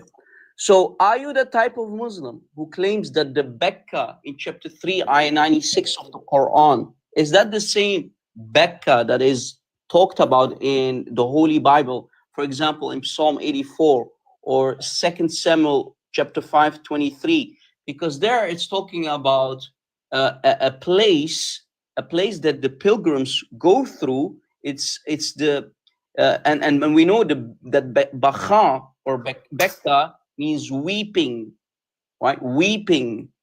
So is that the same place? Is the Baka of the Holy Bible, is that the same place of Baka that it's talking about in the Quran in chapter 396? The valley of Baka? Yes or no? So I just want to quickly just read it again. I want to tell you guys something, because the reason why we're asking these questions is not because it disproves Islam. And we'll give you guys Salafia, you can speak in a second. But again, guys, please, Muslims, we're giving you a platform. All you have to do is just try to focus. That's what we're asking. I wish she was able to have a conversation, but yeah, it's hard. Salafia, you're a Muslim, right? I just want to say to James, just real quick, I'm sorry, just 2 seconds. If she's in the audience, she can come back up and I'll stay muted. I won't say anything. I just wanted to apologize. The reason I'm apologizing, though, is because I know that that's not necessarily how we do things, but it is so hard to listen to people lie. And they lie on purpose because they know most people don't speak the language, so they won't be able to answer any of those questions. But anybody who has the most basic knowledge in Arabic knows that meen and ba, they exist in the language. It doesn't make any sense. So it's like, for me hearing it, it's almost impossible for me to mute up. So if she comes up, she can. I'm just gonna drop because I can't be bothered with her. But it's just It's these okay. people, man. We've had her. She's done. Also, I mean, if Muslims claim that the Baka is Mecca, they have not only problems with geography, but they also have a problem with trees, the trees themselves, because in the valley of Baka in the Holy Bible, it's talking about that there are trees, and we know what type of trees as well. These are trees that have resin in it. They are gum-like, that they produce gum-like tears, such as balsam is created from mulberry aspen tree, for example. So, question: how can this Baka be Mecca, while Mecca is a desert that doesn't even have such trees growing there? Let's just get Abdullah. Are you Abdullah? Where is Baka? Okay, I'm sorry, James. I dropped and I didn't. No, that's okay. I'm sorry, man. He No wasn't worries. saying anything for like an hour. No worries. So, Salafia, all I want to ask you, man, just on the topic, who built the Kaaba? Are you talking to me? Yes, sir. Okay, gotcha. It's Safayan. But my mistake. Sorry, brother. yeah, no problem. My question was, where is Baka? Well, very close to Jerusalem. Very close to Jerusalem. It's in Israel, but that's okay. But wait, let's identify where Baka is. This is let me show it. We just explained it's very close to Jerusalem. That's okay. I'll show it to him, and then he gets the answer, right? So can you tell me, according to you, where is Baka? It's around 2,000 kilometers far away from Mecca. I just want to see wait a second. I'd like to know where Baka is. I'm not necessarily. We just told you it's a place very close to Listen, Jerusalem. wait, don't cut me off. Are you deaf? Of course not. You're not letting me finish my question. I'm not necessarily making an argument that Baka is Mecca. I would like for you to show me where Baka is. I'm about to, brother. Please, please. Okay. I'm starting to get frustrated now because I can see that you guys are really trying your best. No, don't get frustrated.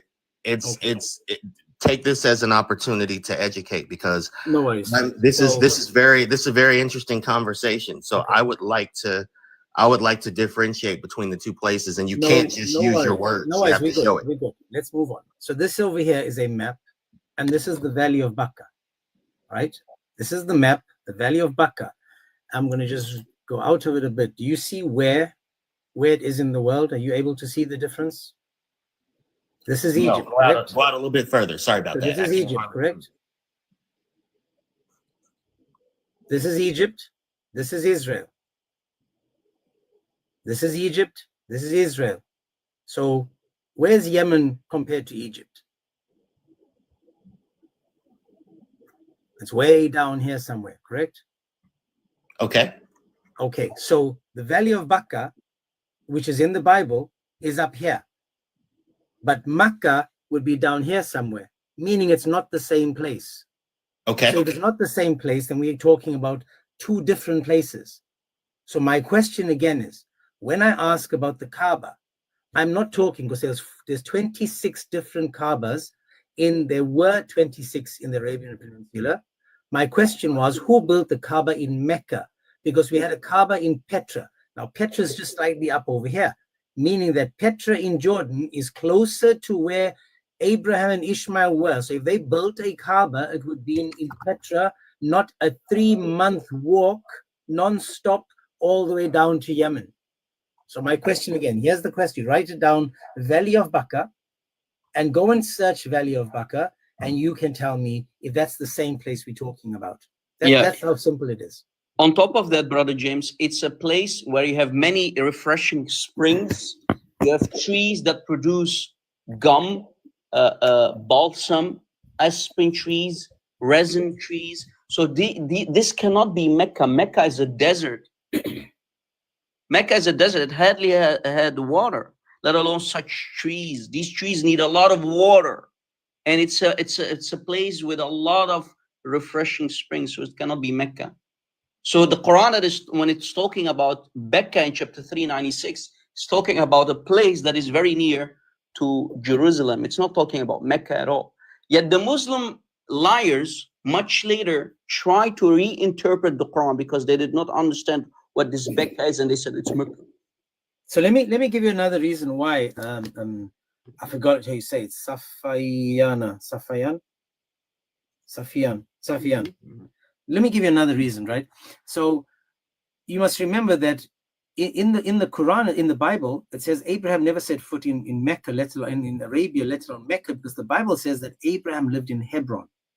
Now Hebron is in a city in southern Canaan, and he was buried near Hebron in Genesis 25. Now remember that regarding the drinking of the Zamzam water, it didn't happen because it says that he drank water from the Zamzam in Mecca, but it's refuted in Genesis 21:14-21 of the Bible, where it's clearly written that when Abraham ordered Hagar and Ishmael to leave, they drank from a well in Beersheba. Now, I've been to Beersheba. It's a far throw away from Israel, from Mecca. So I've been there. I know how far it is from anywhere, and I know that you can't say I'm going to go for a walk, a little stroll, and I'll end up in Mecca. It doesn't work that way. Remember that, and remember that he attended Ishmael, his father's funeral, near Hebron. And how could he then take a 3-month walk from Mecca all the way back to Hebron? Because they didn't have even roads, dude. So my whole point again is, which Kaaba did they build? Because they sure, as you can imagine, didn't build the Kaaba that is right now in Mecca. So my question, this Kaaba, who built this Kaaba? Not the one in Petra. If they built anything, it would have been a Kaaba in Petra, the closest place to Hebron. Who built the Kaaba in Mecca? Abraham did. I just said to you, my man. I know. I'm joking. Wait a second. Are you okay, bro? You're not telling us okay. jokes, are you? It's okay. We need jokes at this point of the day, man. No, these things. He knows he told a joke, though. I'm happy, Saifian, or whatever your name is. I am happy that you're laughing at your own joke, because you know this is a joke. Abraham. I want to get his feeling real 1 second. I just want to know, Yeah. my brother Seth, you make it make sense. You are Muslim, correct? Yes. Okay. If historically, we know that the people that built the Kaaba, historically, it was built in the year 400 to 500 AD. AD, after Jesus. This is historically. And we know that it was built by a guy that came from Yemen. A Yemeni guy. He was called Kaa'ba. He came over and he built it in the year, between the year 400 to 500. He put a tent up and he used it as a pilgrimage because they were too far away from their pagan gods. He built it. This is historically. Now, we know that it was filled with pagan gods because they brought their pagan gods. Now, remember, there was a Kaaba again in Yemen. There were 26 Kaabas in the Arabian Peninsula. This is why I'm asking, man. Why would you guys be bowing down to a Kaaba built specifically by a pagan for pagan worship? Gotcha. No problem. Historically, brother. I have another question for you. Let's and I'm going to answer that. But looking at Psalm chapter 84, verses 4 through 6. Okay. Assuming that the Valley of Baka is in Jerusalem. No, it's near Jerusalem. Okay, near Jerusalem. What? Because this chapter says that pilgrimage is made there. Yeah. So do we have any historic? Continue reading. It says it's a place of many springs. It rains a lot there. It contains many pools, right? Okay. And it's a valley that is filled with trees. We know what kind of trees as well. Okay. So does Mecca have trees? Wait, I didn't read the trees. In Psalms 84, it doesn't talk about trees. My question is this. Reflecting now, so no. This is read Samuel. Read Samuel, me 2 Samuel. Hold on, because the Bible is connected, right? Okay. Book of Samuel, 2 Samuel 5:23. Read it. Samuel 5:23. Give me just a second. 2 Samuel 5:23, for example.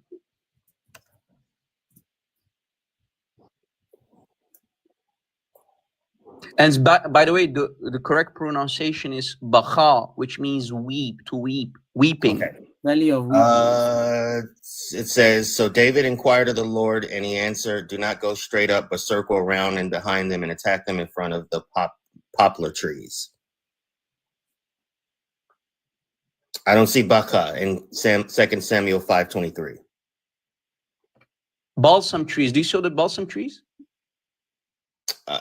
Well, my translation says poplar trees. P-O-P. That's balsam trees. Okay, balsam. But where's Mecca or Baka in this verse? do such trees grow in Mecca? Wait, where's Baka in this verse?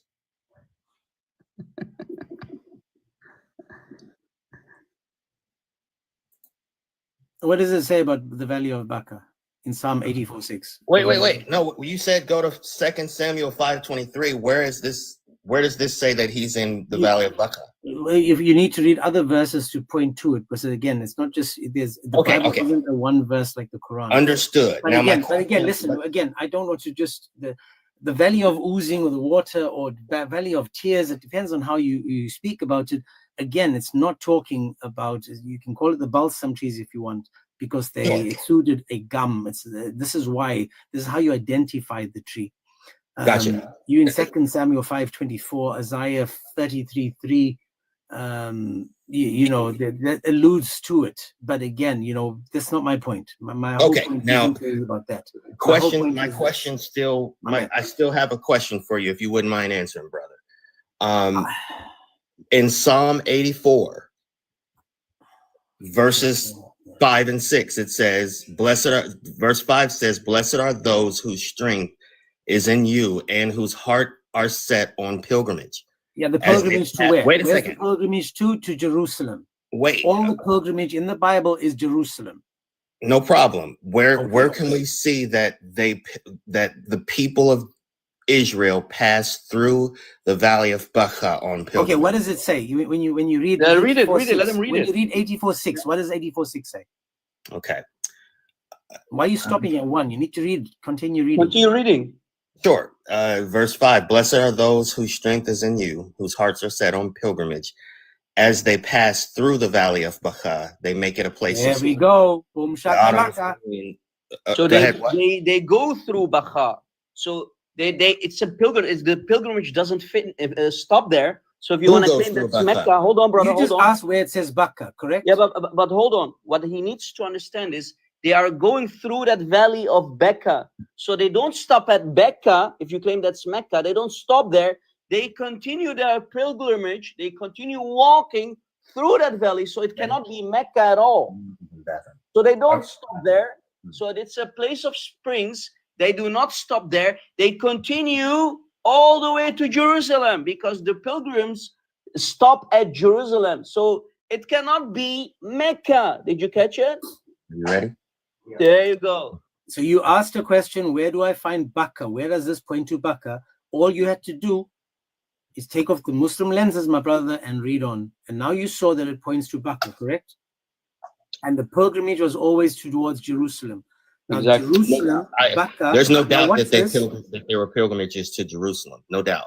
Okay, so watch this. So now. it cannot be So Mecca. Thank the you. pilgrimage, so the pilgrimage was always talking about a valley, and Baka was talking about going towards Jerusalem. Now you can see why Muhammad, because he was, called the ear, he heard about this thing called the pilgrimage. He names Mecca, Mecca, which was now Becca, and he says, this is now the pilgrimage. This is to where? To Mecca. So he messes everything up because, again, this is why they called him the ear, because he heard something and he tried to make it make sense.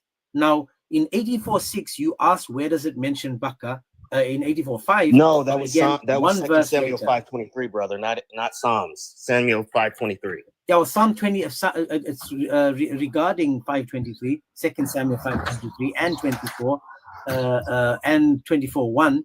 If you read that, and Chronicles 14:14, it talks about the balsam tree and exactly what the tree is, the one that oozes water, the tears. It's talking about that tree. Because it's the singular in 2 Samuel 5:23. Yep.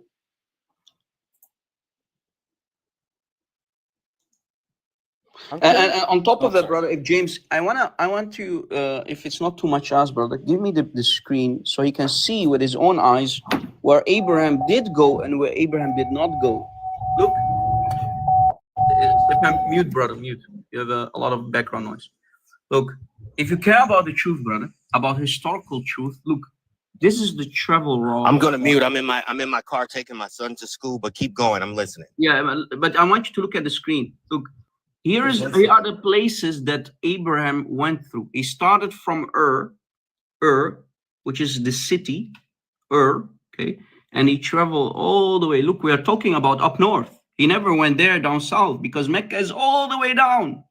So look, he starts here, he goes up north, then he goes a little bit down, Egypt, and then he goes back there, Hebron.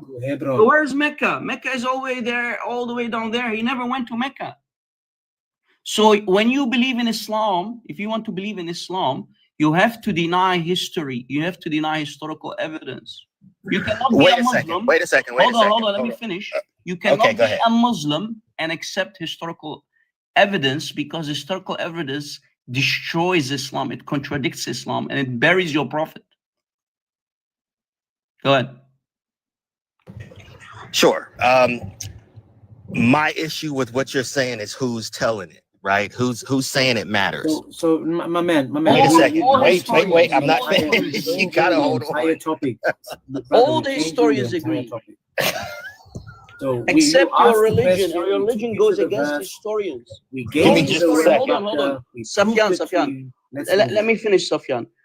No historian would take your religion or let alone your Quran seriously about Abraham's route because Abraham never set foot in Mecca. Neither did his son Ishmael. They stayed up north. Okay, they stayed up north. If we have to believe your scholars, you know what your scholars said? the scholar said that not only Muhammad jumped on the back of Buraq, but also Abraham was traveling with the Buraq, with the hybrid being, you know, that your prophet used to travel with to the seven heavens. Abraham used to travel between Mecca and Armenia with the Buraq. You believe in that? That not only your prophet was riding the Buraq, but also Abraham? When what was Abraham doing in Armenia? Armenia is all the way up north. What was he doing there? In a Christian Catholic country. Okay, Rob, watch this. Yesterday, guys, I asked the question about how did Abraham get to Mecca? And one of the guys, it's on YouTube. It's one word, The Agents 007. One word, The Agents 007 on YouTube. The Agents 007 on YouTube. One word. The guy said, well, he must have had a transport to get him there because Solomon flew a magic carpet and Muhammad had a donkey. So he says he can't understand why Abraham didn't have a special means of transport. I kid you not, guys. This is Islam. They believe that we have a flying carpet, a flying donkey, and Abraham had his own special. No, James, he's wrong. The scholars admit. Again, the scholars admit that not only did Muhammad have access to Buraq, but also Abraham. And Abraham was traveling between Armenia and Mecca back and forth on the back of Buraq. You see that, guys? Now we learn something new today. So, okay, I have a question. Wait, hang on. Do you keep asking questions? Okay, you didn't answer my question. The simple question you came up for. Who built the Kaaba? I thought you said who did it already. Like what? I thought we dealt with that question. So do you agree then that Abraham and Ishmael could never have built the Kaaba? Of course not. Once again, this is where my questions come in. Okay. So some questions have to be answered with a question. Okay. Because the Bible is one perspective, right? Okay, and so you are assuming not using the Bible. Wait a second. You have to let me talk. Before we continue, you have to let me talk. Brother, please. You are assuming that all historians agree. Most historians are atheists anyway. They don't agree that Abraham existed at all. Brother, I'm asking so many times. You just hang on. If you're going to go to the Bible, then you are saying the Bible is 100% correct. Just understand that. So go on.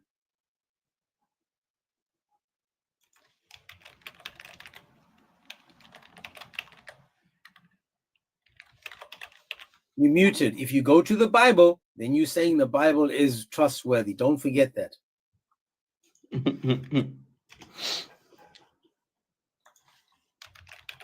If there's any other Muslim, the guy that was in the chat that was busy, speaking up a storm, I saw that he left. I know Salim is saying that it's all BS. I agree. Your entire belief system, bro. I totally 100% agree. 100% agree that your entire is BS. Thanks, Salim. If you go to Jeremiah chapter 8, verse 7 through 8, there's a prophecy that the Bible would be tampered with and corrupted. Totally. Oh, man, now you go to that. Then we don't take, brother, Rob, just hang on. So listen then, bro. Then we don't take the Bible. We throw the Bible out. I'm letting you have that. The Bible is gone. Now, let's get back to the topic. Who built the Kaaba? Can you prove it using Islamic sources? If the Bible is gone, then the Islamic perspective of who built the Kaaba in the Valley of Baka is totally fine. So hang on. The Quran itself says that Abraham and Ishmael didn't build it. Well, then what's your argument? If the Quran says that they didn't build it, then what's your argument? I'm asking, you see, this is what happens when you become a Muslim. You lose brain cells. If they didn't build it. Then my question stands. If they didn't build it, I'm asking you again. Then who built it? Don't mute me, okay? Let's have a real conversation. Let's have a real conversation without you muting me. Who built it if Abraham and Ishmael didn't build it? Who built it? Whoever, what's the point? What's the point that you're trying to make here? My God, you can't be as thick as you sound right now. If the Quran says that they didn't build it and you're trying to prove that they didn't build it, what's your point? Oh my God, again, Listen carefully. I'm Again, you're I'm confusing laughing me. at you as well, bro, because you sound as dumb as you are. Listen Well, and carefully. you sound as confused as an Arab that's making stupid statements. Like Muhammad. So we can both insult Muhammad you. was an Arab. Was That sounds- Muhammad What you're stupid? saying? So your prophet was stupid. Oh He my was an God, Arab, I wasn't can't he? be bothered. Unbelievable. Please, man. Oh, Chris is up. God bless. God bless you, Chris. Hey, salam alaikum, brothers. Salam wa God bless, ni'ma. God bless. Salam al-Masih. Guy came up and he tried to tell me I'm a confused Arab, like Muhammad. He just insulted his prophet, by the way. That's fine. I will take that. Yes. Okay, jingle bells. I told you when you walk, put your hands in your pocket so we don't have to listen to the sound of ringing bells. Now listen, can you help us answer the question? Yes, but you're very stupid. I know that. I know, I must be a Muslim then, correct? No, you're a three believer. Yes. Okay, I'm a 3 believer. Beautiful.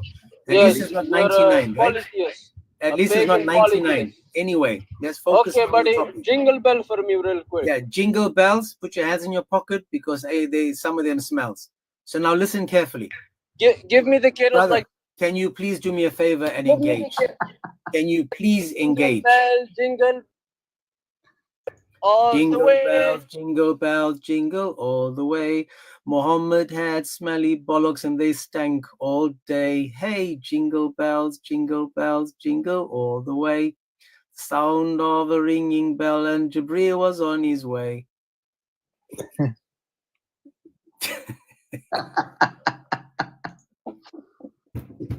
Oh man. Oh my Lord. Oh my Lord. You got the word and I down there in the audience or something right now? He's up here somewhere. He's one of these MG boxes. He's just like sitting there. You know when they used to do the ghosting before? I think the word is ghosting me right now. That may be what it is. Mm-hmm. Okay, so Salim. My Lord, Salim is so stupid. Salim, you're not the Salim. My gosh. Did you like my song? See that the word came in. Well, it was lovely, bro. I had to leave for about 10 minutes, bro. I was getting hot, bro. Mm-hmm. I don't know how I do this. I tell you that, man. Sometimes I just skip past it. I was going to say, God bless you, James. You have the patience of a saint. Oh Because yeah. I would not have been able to these people, man, they just lie so much, dude. For no reason at all. Just to do it. It irks my nerves, man. Okay, let's see. Please, Muslims, jingle bells. Go play with go smell your bells somewhere. Salaf, you're another liar. Guys, if you're Christian, please don't request. User, guys, when you want to join these lives, put a picture in your profile and you have a proper name, not like a user. Who's the official AR up here? He left Islam. Since when? Yesterday. I mean, I did left Islam like a month. You didn't last night. This is sticky to how to explain this. As a point, I'm still in Islam, but I've fully left. But I'm not. I left Islam, for good. Amen. Yeah, so but let me just give a quick background, guys. AR has been trying his best, and I'll give it to him. He's been trying his best to defend Islam. He's a type of Muslim that doesn't go to mosque and doesn't pray. Yeah. But he protects and defends Islam. But he's been listening to us for such a long time. I mean, him and I have been talking for months. And, and not just me, he's been talking to loads of people. Babylon sits with him for hours. And eventually, enough is enough. I think the thing that broke his back was the fact that Allah called him a left shoulder. And that's Allah left shoulder. We promised to hell, like all this stuff I cannot handle. Hey, AR, weren't you blaspheming in a Christian live just a couple of days ago? No, I was not blaspheming at all.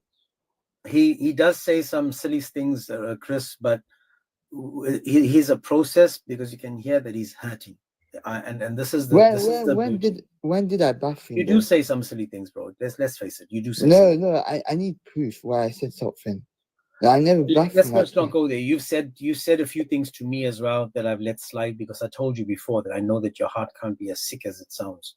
And you've now moved on from that. So I'm giving you the benefit of the doubt. I'm saying to you now that the first step is to walk away from Islam. Now that you've done that, I told you before, you need a fresh, new, clean heart, a new body.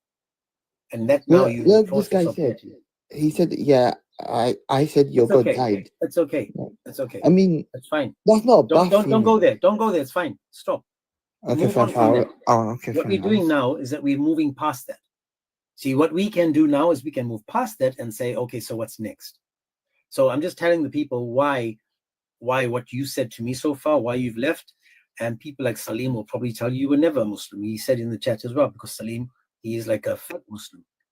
He doesn't beat his wife or sleep with his friends.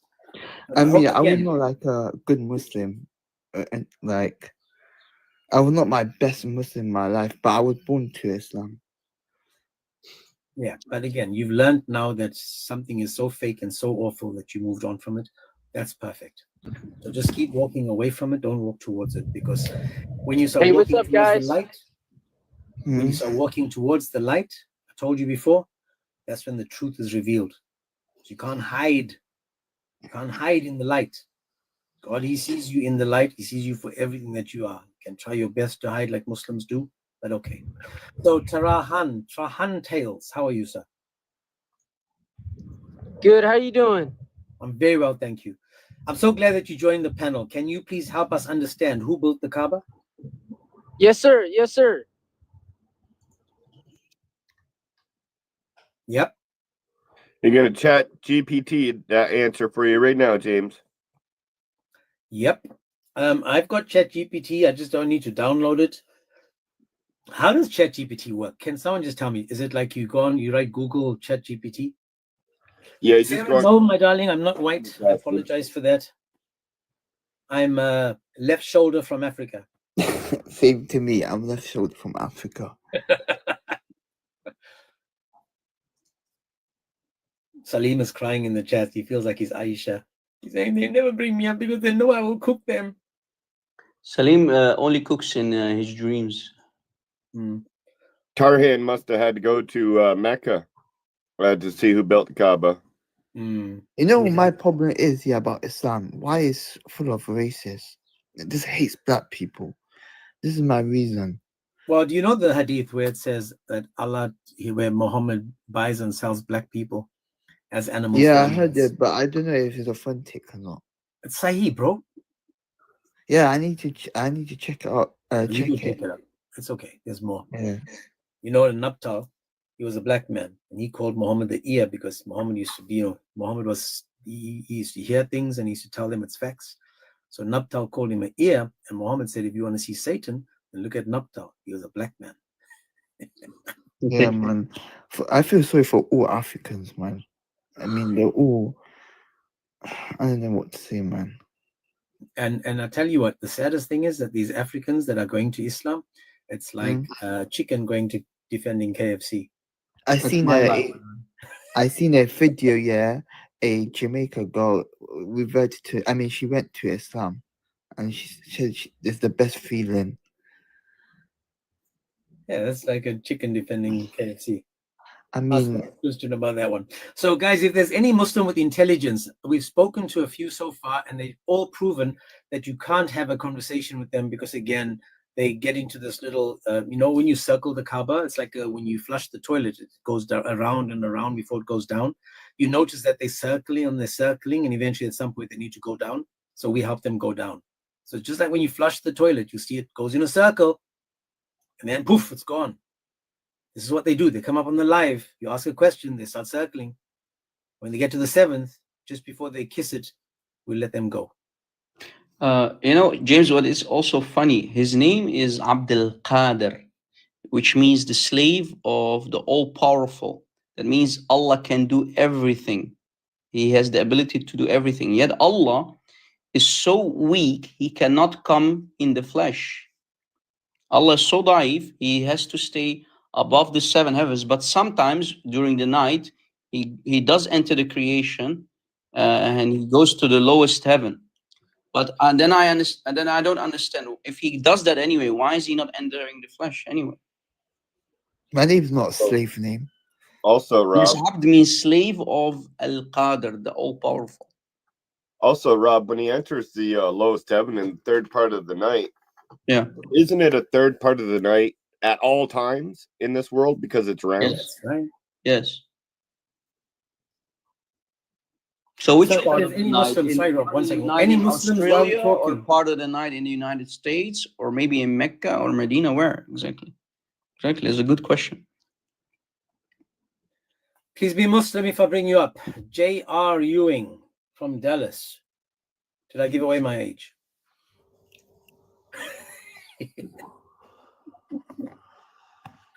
J.R., you still a Muslim? No, not at all. I'm a Christian. Hey man, we've got 4 people up here, brother. God bless you.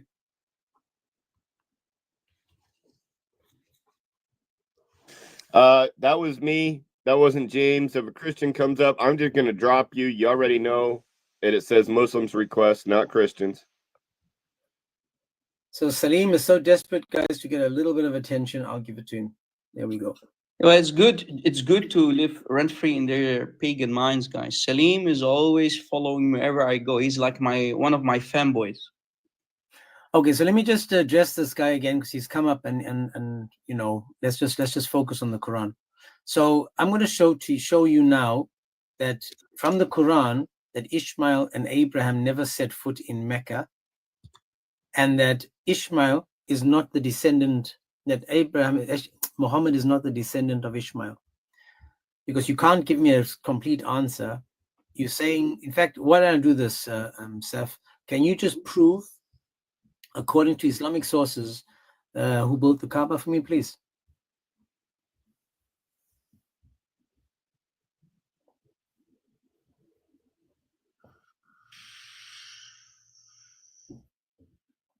Never mind then. Good talk, Safe. Good talk. If there's any Muslim that wants to come up, guys, please, Muslims, I would love you guys to just request and continue the conversation. If you don't, I'm just going to keep reading, because I did a lot of research about this. And as I said, each time we talk about this topic, it just proves more and more that there is zero chance that. So for those that don't know, the earliest evidence of the Kaaba historically, and now we're looking at archaeological evidence, is from the 4th century. It says that the Kaaba was built between the 4th and the 5th century. This is historical. And it was built by a guy from Yemen,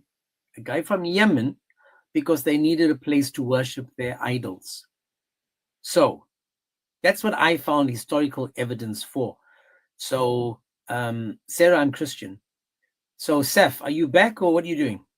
Can you hear me now? Yes, sir. Okay, perfect. Give me your evidence, please, for Abraham and Ishmael building the Kaaba. Okay, well, let me ask you this. What if we just concede that point?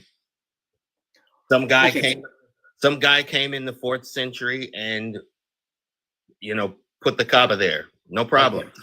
Okay. That is a problem, because the Kaaba was built specifically for pagan worship.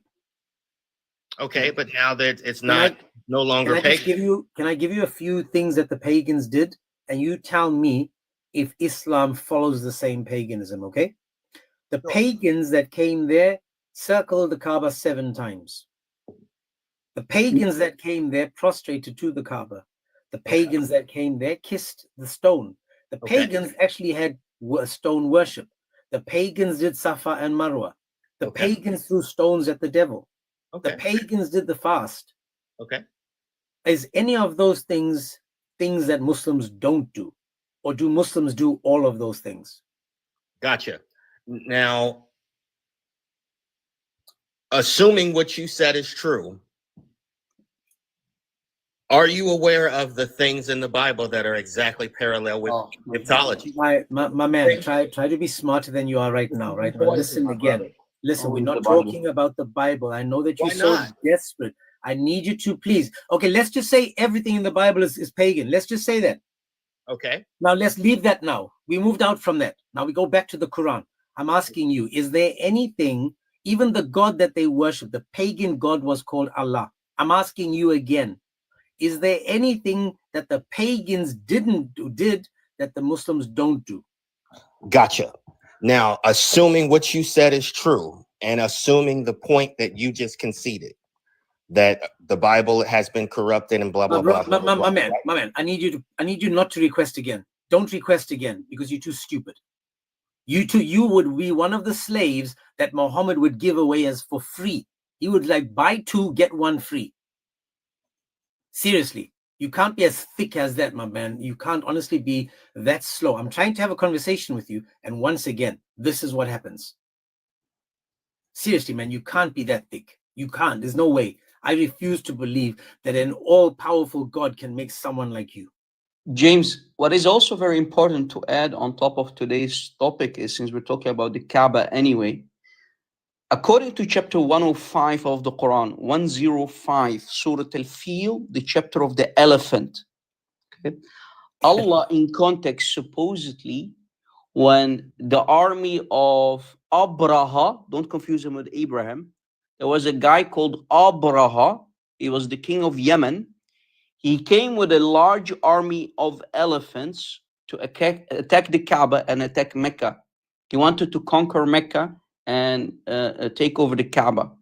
When he went there, by the way, of course, it doesn't make any sense. There cannot be possible that an army of elephants would even set a foot in such a hostile or dry environment like Mecca, because it's a desert. So the whole story is fabricated. But anyway, so Allah decided to protect his Kaaba, that at that time was filled with at least 360 idols. Question: why would Allah protect a Kaaba that is filled with 360 idols by sending his Tuyur al-Ababil, the army of birds of Allah? Why would Allah do that if his Kaaba, if his holy Kaaba is filled with 360 idols, to be specific? Does that make any sense, James? You know, you've got an amazing video. You've got an amazing video about how the birds used to throw the stones at the elephants. And if you guys go to Rob Christian YouTube, Rob Christian, you watch the video, how the birds are dropping little pebbles on the elephants. Now, elephants need, lots of food and lots of water.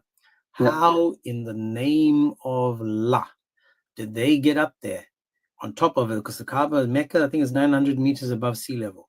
They had to walk all the way up there in a desert, a little rainfall. Are these people seriously? The bad thing, man, my family's going there. Oh my brother, all you gotta do is pray for them, man. Just keep praying for them.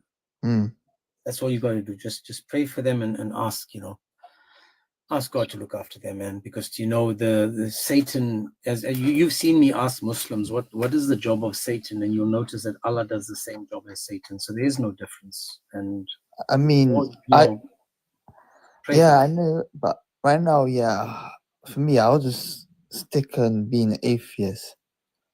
I know. Well, I told you, James, already. I know, I'm brother. I'm There's taking no time. rush. Yeah, Things take time, but remember, tomorrow's not a guarantee. You walked away from the paganism of Islam. You walked away from the racism of Islam. You walked away from the hate of Islam.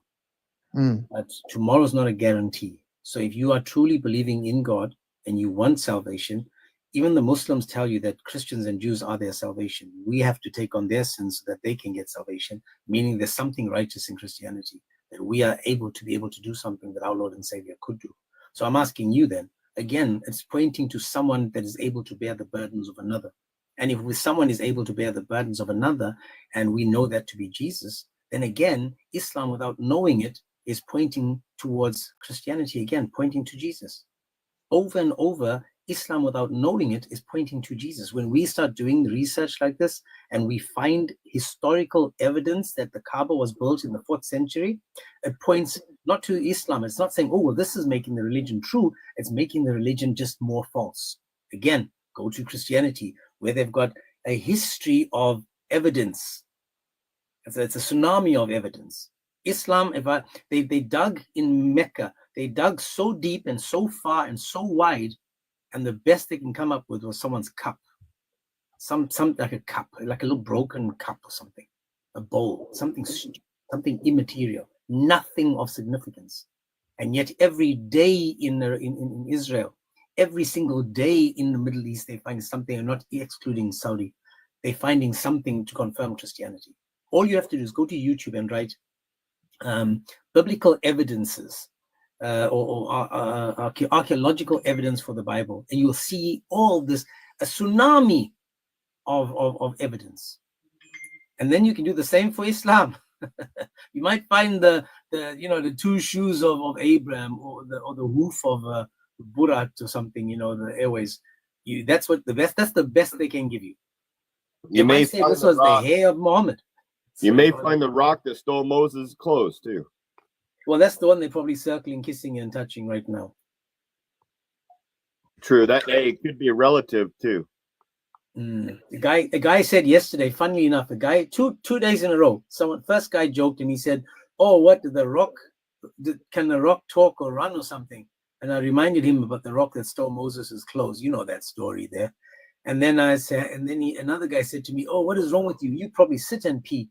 He forgot that Muhammad taught people to sit and pee, so that peeing on your clothes is the worst torment. Not being covered by other people's semen, because remember, guys, Muhammad was covered by semen. He was covered with semen.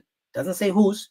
And Aisha with the little 6-year-old nails used to sit and scrape it off for him. Wash it with him, scrape it for him. Imagine that. MashaAllah. That's probably why he wanted the little fingertips. James, I found a new book that I want to share with everyone and everybody regarding the Black Stone. This is maybe some essential information. If you can give me the big screen, that would be awesome. This is new stuff, guys, new material. Look. Here is a book created by a Muslim historian. His name is Mahmoud Salem Al-Houthi. He's a famous historian in the Arab world. Okay, and he's talking about the mythology, right? Al-mythologia, fi tariq, in the path of mythology. Okay, and here's the cover of the book. Here's the cover of the book. Okay, the first edition, Al-Tab'a Al-Ula, the first printing. Okay, and here's the cover. And if you want to take a screenshot, there you go. On page 66, look how old the book is. Very old copy. Okay, page 66. It says that there was a tribe, there was an Arabian tribe. These are pagans, and they are called Al-Hadliyun. These pagan tribe, Al-Hadliyun, they used to worship Ya'budun Manat, one of the daughters of Allah. So these pagans used to worship Manat, one of the daughters of Allah, through the black stone, Bihajar al-Aswad. So guys, they used the black stone as an intercessor to pray to Manat, one of the daughters of Allah, in the image of Buhal. Buhal is one of the names of Hubal, Buhal, Allah, aka Allah.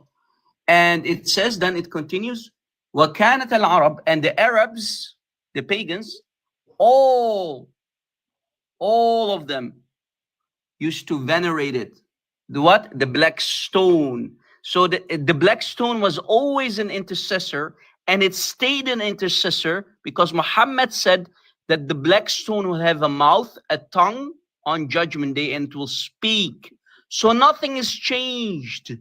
The black stone is still an intercessor, and it will intercede for all Muslims on behalf of all Muslims towards Allah. So nothing has changed. It's the same pagan stone that the family of Muhammad used to venerate and worship through it. Manat, one of the daughters of Allah, one of the Gharaniq, one of the bird idols, used to fly to Allah to deliver the prayers of the Meccans to Allah, because Allah was the supreme moon idol, Hubal, Buhal, aka Allah, aka Zeus. Zeus is Allah, by the way, for the people who don't know. Brother, Hubali was not the black stone, man. What are you talking about? I didn't say that Hubal is the black stone. You think you're deaf. You didn't even listen. That's not what I said. I said that the black stone is a stone that intercedes. And Muhammad took that same stone that used to be used as a stone of intercession, right? He took it and he said also in Islam on Judgment Day, that same black stone that you have always kissed, that black stone will say to Allah, Allah, this Muslim here, he used to kiss me a lot. Sid used to kiss me a lot. Allah, please allow him to enter Jannah. That's what the black stone will do for you. So you are the same pagan like your pagan forefathers. Congratulations. So I just want to say this to Sid. Sid, so I did some more research trying to find out who built the Kaaba. And all evidence, everything that you search for, all evidence outside of Islam, every bit of historical and geographical evidence points to the Kaaba being built in the 4th or early 5th century. And the guy that built it was Asad Abu Kaa'ba, and he was from Yemen. So now that I've got him, as well as a whole list of the different people. Now, yesterday or day before, you said to me, it could have been any of them. It doesn't matter. It was built. But now that we've got even more evidence of this, and it was built specifically for the 360 pagan gods, one of them being Allah, all of these gods were worshipped by the pagans. All the stuff that you guys do on Hajj were done by the pagans. I'm asking you today, a new day, in light of this historical evidence, are we going to throw this away and just say, nah, the Quran doesn't tell us who built it. It doesn't matter who built it as long as it was built. And today we face it like the pagans did before. Make it make sense, bro. Okay, we've already dealt with this topic that day, don't we? But so then you can go. Then thanks for coming. You can leave. No, we do it again. No problem. Okay, so you heard what I just said now. I didn't speak to you yesterday about the evidence. I'm saying to you, historically, I know is history and Islam can't be in the same room. We know this because it goes against Islam and you guys panic. Now, here's the question again. If it is true that this guy called from Yemen, he built the Kaaba, his name is Asad Abu Kaa'ba, and he came from Yemen in the 4th and early 5th century. And the first time that the Kaaba is, or Mecca is mentioned, is in the year 741. 741 is the first time that the Kaaba is mentioned outside of Islam. Yeah, but that doesn't mean it didn't exist before that, does it? Well, we just said to you now, if it was built in the 4th, early 5th century, it wasn't an important place. The only time it became important is when it became put on a map. That's how people spoke about it. I've been through a whole list of historians and geographers who visited Arabia, and from 450 BC all the way up to the year 600, never once was the Kaaba or Mecca mentioned. Now I'm asking you now, in light of this evidence, are they all liars? If you're saying that was the earliest they can get informations, that doesn't mean it did not exist before. So then you need to help me make it make sense. You said that this... I've got new information Muslims... though. Can I give you this information? Sure, give me the information. So yeah, when we spoke about one of the 3 options, then we goes to Abraham with Ishmael, right? They rebuild it again when about the verse to chapter 227 when they raise the foundation. Stop, sorry to jump in, but it doesn't say rebuild. Why do you guys add to the Quran? It does not say rebuild. It says Bana, the foundations. So does it say rebuild? That's why the scholars are disagreeing if you exist. I'm not asking about scholars. Let's trust Allah for once, please. Let's. Yeah, he raised the foundation. So by saying that, rebuild. Well, James, let me answer, bro. My God, answer the question. Does it say rebuild? Yes or no? It says erase the foundation. Does it say rebuild? No. Thank you. Okay, and. No, you've been lying for the last 2 minutes. I'm asking you, begging you to say... I'm answering. I said, Rafa al-Qawa'id. I don't speak Arabic. I asked you a simple question. Does it say rebuild? All you had to say was, no, I added to the Quran as I always do. Okay. So by him saying that, that's why the scholar jumped to Adam and to Surah al-Baqarah about the Malaika. Because when the malaika, yeah, when they say وَإِذْ قَالَ رَبُّكَ لِلْمَلَائِكَةِ إِنِّي جَاعِلٌ فِي الْأَرْضِ خَلِيفَةً قَالُوا أَتَجْعَلُ فِيهَا مَنْ يُفْسِدُ فِيهَا وَيَسْفِكُ الدِّمَاءَ. So in this verse, Allah was angry to them because they were like questioning God. You understand?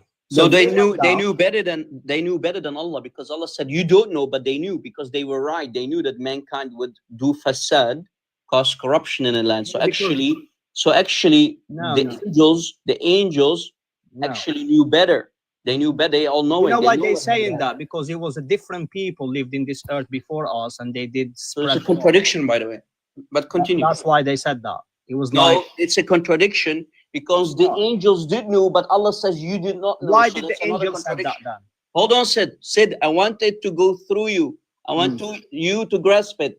We have a contradiction. On the other hand, Allah says you don't know, but they knew that mankind, Adam, mankind and his why they say offspring. that? Can Hold you on, tell let us? me finish. They knew the angels are all knowing, which is shirk. No. They knew, but Allah says you don't know. But they were actually correct. They were right because mankind did fasad. Do you want me to tell you why? Because before Hold on. Do you admit? Hold on. Do you admit that the angels knew? Yes or no? Knew at this case, yes, they did. So we have a contradiction. No, you don't. Okay, it's my take on it now, isn't it? Before it's just, there is a story that shirk. Go ahead. God. Yeah, refute me then. Don't say oh my Allah. Refute me. By the way, don't say God. Say oh my Allah. Excited. So refute me. Did they know or did they not know? They, on this case, they did because it was people. Okay, so we have a contradiction because see what Allah I mean? says, James, come on, bro. If I'm doing this, hold on. So Allah was wrong. Allah was wrong. We have a contradiction because in Islam, Allah's all knowing, but it turns out that the angels know more than Allah. Too low IQ for me, bro. Let's just hear him out. I just want to hear what he says. So hang on. So that's what yes, Allah said to them. So they didn't know. But they knew. They said in this case. They knew. Yes. But they knew. We have a contradiction. إني جاعل في الأرض خليفة قالوا أتجعل فيها من يفسد فيها ويسفك الدماء. Were they right? Were they right about the fasad? Were they right that mankind will cause fitna and corruption? Yes. Let's finish. So that means the Quran is wrong. Allah is wrong. You know why? Let's finish the verse. Yeah, إني أعلم ما لا تعلمون. Bro, this guy's always been. But they knew. But they knew. They knew. They had the knowledge. Let's okay. That's okay now. Okay, let's just get back. I want to Can I finish my? So we have a contradiction and shirk. Let's just. You are weak, bro. Come on, man. You can't even refute. Oh my weak! I'm more powerful than Allah. Literally, bro. You're such a low tier, Sid. Anyway. Sid. You always you and Salim are the same, bro. You guys should get together on speaker's corner and hold hands because it seems as though you both stroke your own egos. So listen carefully now. I'm asking a very simple question. All I'm asking for is can you again, don't interrupt me. Listen. All I'm asking for is evidence. Bring evidence, please. Go outside the Quran. Brother, I don't care whether you write it yourself. Okay, let me finish what I was talking to you about. So when the Malaika, they said that, right? Allah got angry to them for saying that. So they come down to build that house, to go around it as a worship to the God. Secondly, when we talked about Adam, yeah? So before you go on to Adam, did that happen? Well, that's what it's been saying in the Quran, bro. Okay, so the Quran says, can you show me? So the Quran is. Do you know what we're doing? We're breaking this to pieces, bro. Like, why are you rushing? We're breaking it to pieces. We're breaking it. No, I'm asking you for chapter and verse because again, I listened to what Rob just said now, and if you're showing me a contradiction and you're just brushing it off, then I have a problem with that as well. So we started with the Malaika, right? The reason why they could have been building the house. They could have, okay. Verse, right? Because they claim, like Rob said, they know something. Allah didn't like the answer, right? Yeah, Allah was injustice. Yes, Allah finish the committed verse. injustice because the angels were right, and then Allah should have not been. Well, they were angry with right. them. You know why? I teach you, no problem. Another problem that you No cannot problem. fix. I'm here to teach you, bro. No problem. Teach I tell me. you why they said that. Were they right? Yes, they were right. Why is Allah? Why they were right? Can you tell angry us? with them? Allah Can should you tell not be us? angry. Allah should not punish them for sending them down to build the Kaaba. Supposedly, Allah is injustice and Allah is a liar. Allah's wrong. Okay, you claim you know many things, right? Can you tell us why they say that? Tell us. Tell you what? Why they say that? Tell you They what? knew, Why they say what? knew what's gonna happen. Can you tell us They why? knew because they are all knowing like Allah, and actually they No, are it's more not, knowing. because Hold the on, you following asked verse me a will question. debunk your Let me claims. finish. You asked me a question. Let me answer. Okay. Clearly, they knew more than Allah knew because they were right about Adam and his offspring causing fitna and corruption and fasad in the land. So Just stop there, Rob. I Allah, want the hold verse, on. please. Allah Give is me the verse, unjust. Rob, give me the verse, please. It's in chapter 2, Surah Al-Baqarah, chapter 2, before where Adam is supposedly where the shaitan is forced to do shirk. You know, chapter 234. Before that, okay. Yeah, it قالت الملائكة. Yeah. So in that same chapter, Allah is trying to prove that the angels do not know, but the angels knew better than Allah. They knew that mankind will cause fitna and corruption and fasad in the land. Yet Allah, the unjust Allah, because he's clearly Satan in disguise, he wanted to punish them and send them down to build the Kaaba, supposedly. So the whole story is nothing but corruption. The whole story is contradiction and shirk. And Allah shows us that he's not a just God. So why don't we read the verse then? Let's read the verse. Okay, James, can I have my take on this verse, please? But hang on, Sid, we haven't read the verse, Sid. Just let me speak 2 seconds. 300 people. Can we read the verse first? He doesn't know on this verse Can that I Adam read knows the more verse? than the Malaika. That's why they did a lot. That's why they prostrate to Adam. What are you Brother, talking can about? we bro? read the verse? What are you talking about? Sid. Okay, Can we give me read the the verse. verse? Yeah, no problem. Give me the verse. Okay. 2. Say again. Chapter 2, verse what? Yeah. You tell me. 30? You want to start at 30? What? Rob's verse. 230. You want to start at 30 or 29? 230, yeah? You start at 29. This guy doesn't know what he's talking about. Sid, I've spoken to you so many times and you know so little. Okay, brother, but listen to your this, ego James. is so big. It's unbelievable. Let's read scripture, bro. No problem. Now you want to ikra?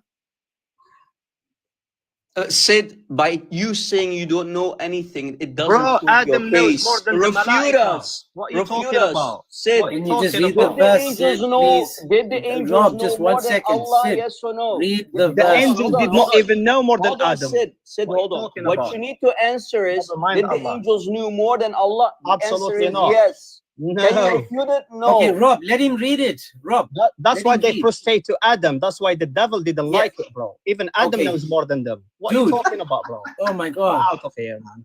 Sid, Anyway. Sid, Yeah, you're focus, laughing. You know what I'm please. talking about. Anyway, وإذ No, قالت وإذ قال ربك للملائكة. You started at When 29. your Lord said to the angel, indeed I will make you upon the earth a successive authority. They said, will you replace upon it who caused no, will you corruption? place? Don't say replace. Will you place? Don't lie about Allah. Yeah, I said place. No, you said replace. No, I Replace. didn't. I You said did place. Yes, say you did. replace, but keep Yes, you going. did. Anyway. Don't lie. Causes corruption, yeah, and sheds the blood. While we declare your praise and sense. Sanctify. This guy can't even read. He can't even Yeah, read. Yes, no, this translation is weak on this website. The translation is Allah weak. said, indeed, I know that which you do not know. So here, The translation is weak. yeah, I know that which you don't know. This is Already comedy. debunked your claim. Continue. You're done here, bro, with your claim. You're done. Continue, So let's move on. You're done with that. Oh, this is Yeah. going so nowhere so fast. And then وعلم آدم الأسماء, and then he taught Adam the names, all of them. Then he showed them to the angels, and he said, inform of the names of this if you are truthful. Do you know what the angel says? They says, exalted are you, we have not knowledge except what you have taught us. Indeed, it is you who is the knowing and the wise. What are you Is it talking Adam? about? Is who? Hang on. So hang on. Just wait a second. Is Adam the all-knowing and the wise? Not knowing. So one Adam on here, right? He taught Who are Adam. the angels? Who are the angels calling all-knowing Let me and answer, wise? bro. He taught Adam things the Malaika don't know. And this guy here claiming the Malaika knows like God. The Malaika, Okay, so- they don't even know the things Adam does. That's why Okay. Satan, he disobeyed Allah and he was jealous of Adam. So stop there before we move But on. James, brother, if you, you know, for the love of Christ, let me do this. Give me the screen. I didn't And then he interrupt said him. to the I want to angels, address what he prostrate said. before Adam. Hold on, So Sid. they Sid, prostrated. Sid, you already done. It's my turn now. Give me the No, we screen, haven't guys. finished the Let me context educate of my you. Hold on, claim. let me educate you. You already Let me got educate you. educated, bro. But do not interrupt. We'll send you to Mecca if you Okay, I did not finished just the interrupt you. context. Hold on. Shh. Guys, this is the chapter. This is the ayah. Hold on. Don't manifest. Hold on. This is the ayah. And you guys noticed he calls his own translators, the Muslim translators, he called them da'if. The Muslims are lying according to him when they translate the Quran. And I'll take it because you Muslims are a bunch of liars. You're right.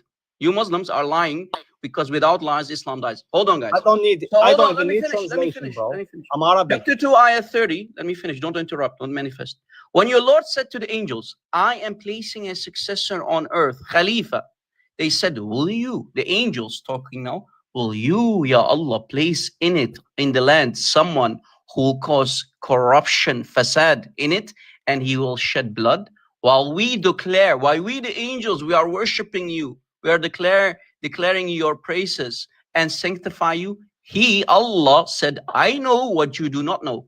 But the angels were right and Allah was wrong. So the angels know more than Allah, which is a dilemma that you Muslims need to solve. On top of that, if we continue to chapter 2:31, and he taught Adam the names. So Allah taught Adam the names, all of them. Now, if we go to the tafsir, what the names are, watch what the names are, guys. Here's the tafsir of al-Tabari, the creme de la creme, the best tafsir out there for the Quran. Chapter 2, ayah 31. We scroll down, you know what the names are, guys? Guess what the names are? Anybody knows? Can you remember one of my live shows? The names that Allah taught to Adam are what? Let's see. I'm scrolling now. Look how long the tafsir is. Let's see what the names are. Almost there. Woo, it's like a newspaper. Look. Let's see what the names are. The names that Allah taught Adam are the fart, the one with the loud, and the one without the sound, only the silent but deadly one. Al-Faswa wal-Darta. Al-Faswa wal-Darta.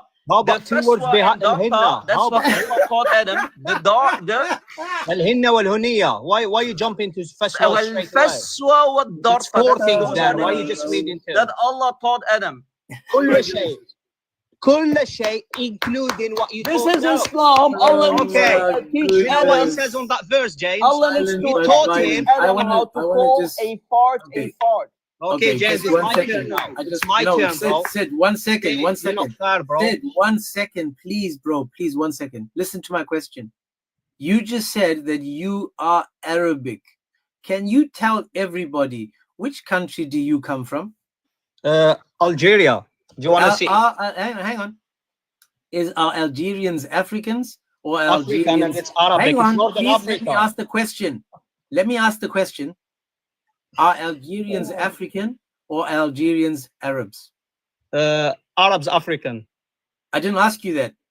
It is part that. of It's Africa African or part of Arabs. Arabia?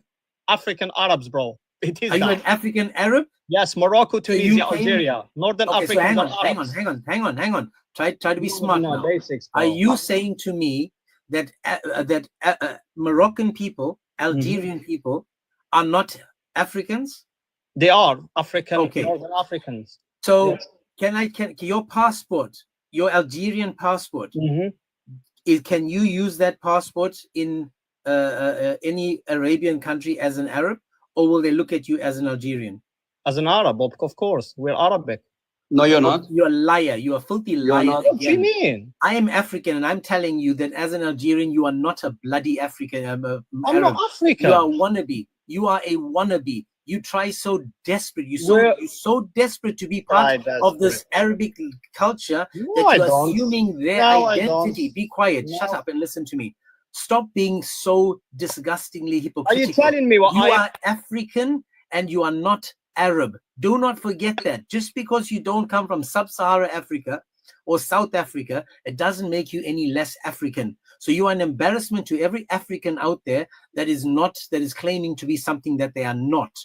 So watch this. I'm Are African Somalians- Arab. Be quiet. Shut up and listen. Hold your camel. Sid, hold your Are camel. Somalians also Arabic? No, they're my people, and we're not Arabs. Thank you for that. So you are not an Arab. Is Somalia closer to Arabia than Algeria? Somalia is next to us, bro. Yeah, who's closer to Algeria? I'm sorry, who's closer to Saudi Arabia? Oh my God. Who's closer? I don't know, bro. Come on, try not to be as thick as you sound. We're Africans. Thank We're you. Africans, Arabs, bro. Watch this. Watch Do this. we speak Muppet, Arabic? Muppet, Yes. Muppet, Our first Muppet. language, Listen Arabic. carefully. This is not Sesame Street. When an African be rude, wants to James. go, be quiet and listen. When a Somalian wants to go to Saudi Arabia to go on Hajj, does he need a visa? I'm not sure. Do you need a visa to go on Hajj? Bro. Do I need visa? Yeah. I don't think so. You don't think so? Don't you just use your Arab passport to show them? Yeah, and do you think they will class me as non-Arab? Is that My your brother, claim? you are not an Arab. Don't be as thick as you sound. So if Somalia is right next door to Saudi Arabia, You're and they have embarrassing to get a yourself, visa man. to go there, and you are telling me that those people that are even closer, probably got a better lineage closer than you are telling me that you are Arab? Dude, So please don't embarrass yourself. So Libya, Egypt, they're not Saudi Arab, yeah? Arabian, no Saudi Arabian will ever look at you and call you my Arabian brother. He will always call Really? you from Africa. James, give me the screen, James, one more time. Guys, if there is a people from the Egypt and Amazigh- Libya, hold not on, Arabs, hold on, bro, yeah? Sid, you're a proud guy from Amazigh. You're a proud Berber, right? Yes, we've got part of it. Yes. Let's see how proud Thank you are. you, Sid, Rob. hold on, Sid. I'm Yes. going to shock Thank you, Rob. I just want to say something, brother, Sid, hold before on, I Sid, drop. hold on, Sid. No, it's Ronnie, بس brother. دقيقة Christian حبيبي Okay, بس حبيبي. خليني أخدم hold on guys. James, If you're a proud you shocked me. Amazigh and like Abdul Qadir who left Islam yesterday, if you're a proud Amazigh, you're a proud Berber from the North Africa, you have to either spit on Muhammad or leave Islam, and here's why. Let me prove why. In the tafsir for the Quran and in many books, I have literally, look how many books I have for the same hadith, same explanation. This is tafsir for the Quran, Surah Maryam, chapter 19, ayahs 59 to 64. Okay, so this is tafsir on page 302. Fath al-Bayan, Juz' al-Rabi', volume 4. Look what it says. Look what Aisha said about the Berbers and the Amazigh. وعن Aisha, and from Aisha, she said, okay, don't give the sadaqah, the charity, the food for the charity. لا تعطوا منها بربريا ولا بربرية فإن سمعت رسول الله يقول. Continue reading, Sid. So the Rasulullah and Aisha said, don't give food of charity to the Berbers. Why? Because they are nothing like, look, if we go to another book, they are, even if you give the food to a kelb, to a dog, but don't give it to a Berberi. So you are equal to a dog. You're actually lower than a dog. You're Because boring me, bro. Aisha said, James, hold on, let me finish. you're Aisha boring. said, give the food of the sadaqah to the dogs, but don't give them to the Berbers. So you Berbers, if you are proud, you're a proud Amazigh, you are lower than dogs according to Aisha. And you call yourself a proud Muslim as a Berberi or a people from Amazigh, shame on you. Okay, Shame thank you, on bro. the mother who gave birth to you. Bro, I swear I want to level ask is not my Rob. level, bro. James, Rob, I want to ask him a 2 question. I seconds, want to ask okay, Rob 2 a question. No, listen. 2 I seconds. want to ask because you No, guys said James you was lied. lying about No, my you country, lied bro. because you said your language is Arabic. Is actually Amazighi. You have your own culture. Okay. You have your own language. Amazighi. Tell me, okay, do you have your own language, Amazighi? James, so let's James, Google please it let and- him answer the question. Does he have his own language, which James, is how many Amazighi, is not Christians Arabic? do I speak Please to? answer Answer the the question. question. 5. Sid, answer the question. Come on, bro. No, I Sid, need to answer the question. I need to answer your question first. Answer the to begin question, with. Sid. You're making false claims. There we go. Right. Do Libyan citizens need a am I visa Libyan? for Saudi Arabia? Am I Libyan? Okay. So why are you talking to me about Libya? Am What I are you? Libyan? Are you I'm Algerian, bro. But you are lower Algerian, than let's see. dogs. The majority According of to the Aisha and population, Muhammad, you're lower than dogs. No, the Yes, majority the proof of is on the the screen. population of Algeria, I can't even say this word. Yeah, I know. It's Is, hard. are Arabs Yeah. between 75%? Yeah. Yes, Algeria passport holders need a valid visa to visit Saudi Arabia. So yes, you need an Algerian And needs so a what? visa, a valid visa to Yeah, go Kelb to ibn Saudi Kelb. Arabia. Why don't they just look at you as an Arab brother?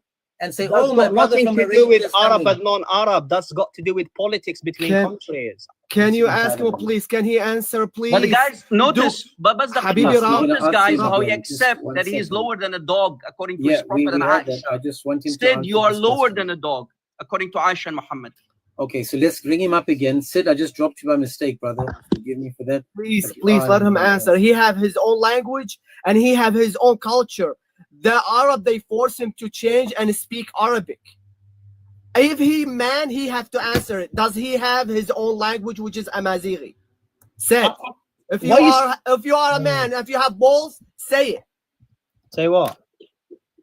Does James, Amazigh, I can't they do have this, their bro. own Like language. 5 of you talking to me, then as soon as I speak, someone stop I'm gonna me. drop. I That's the swear I'm point. gonna drop. As soon as you answer, I'm gonna drop. It's my country, it's my language. Does I'm here Does to tell you. Amazigh have own language? Amazigh is like 20% of Algeria. What's wrong with you? Answer the question. What they speak? They speak Qaba'ili. Thank you. Have a good day. Yeah, we know that, bro. My mom, she's Amazigh. My Well, mom, didn't they grape your mothers, sisters, and daughters when they came with the sword of Allah? They did, right? You're talking about you specific are probably a product of grape, by the way. Big chance. Okay. We don't be careful the language, Rob. It's gonna end up killing the Yeah, life. this is why I'm saying grape, brother. But if any Amazigh or Berber have any shame, any honor and dignity, they are not only according to Aisha and Muhammad lower than dogs, and we put the proof on the screen from multiple books, but also their grandmothers and aunts and daughters and sisters, they were graped by the Sahaba and the Tabi'een and the Tabi'een of the Tabi'een. So probably big chance that these people who are now from the Amazigh are products of zina, adultery, and mut'ah. Be proud, Amazigh, Berbers. Okay, let's now we're done with Sid. I'm done with Sid. I'm done. I want to get back to the topic just for a little bit longer. We're done with Sid. Sid, brother, you lied, you pretend, you act. You're an embarrassment to all us Africans. Anyone that's from Africa, you're an embarrassment, claiming to be something you're not. Your own people in Arabia is making you buy a visa to come and visit. When you go on Hajj, you have to ask permission. You have to say, my true Arab people, please, I pretend I speak Arabic. I pretend I am Arabic. I pretend I want to be rather from there.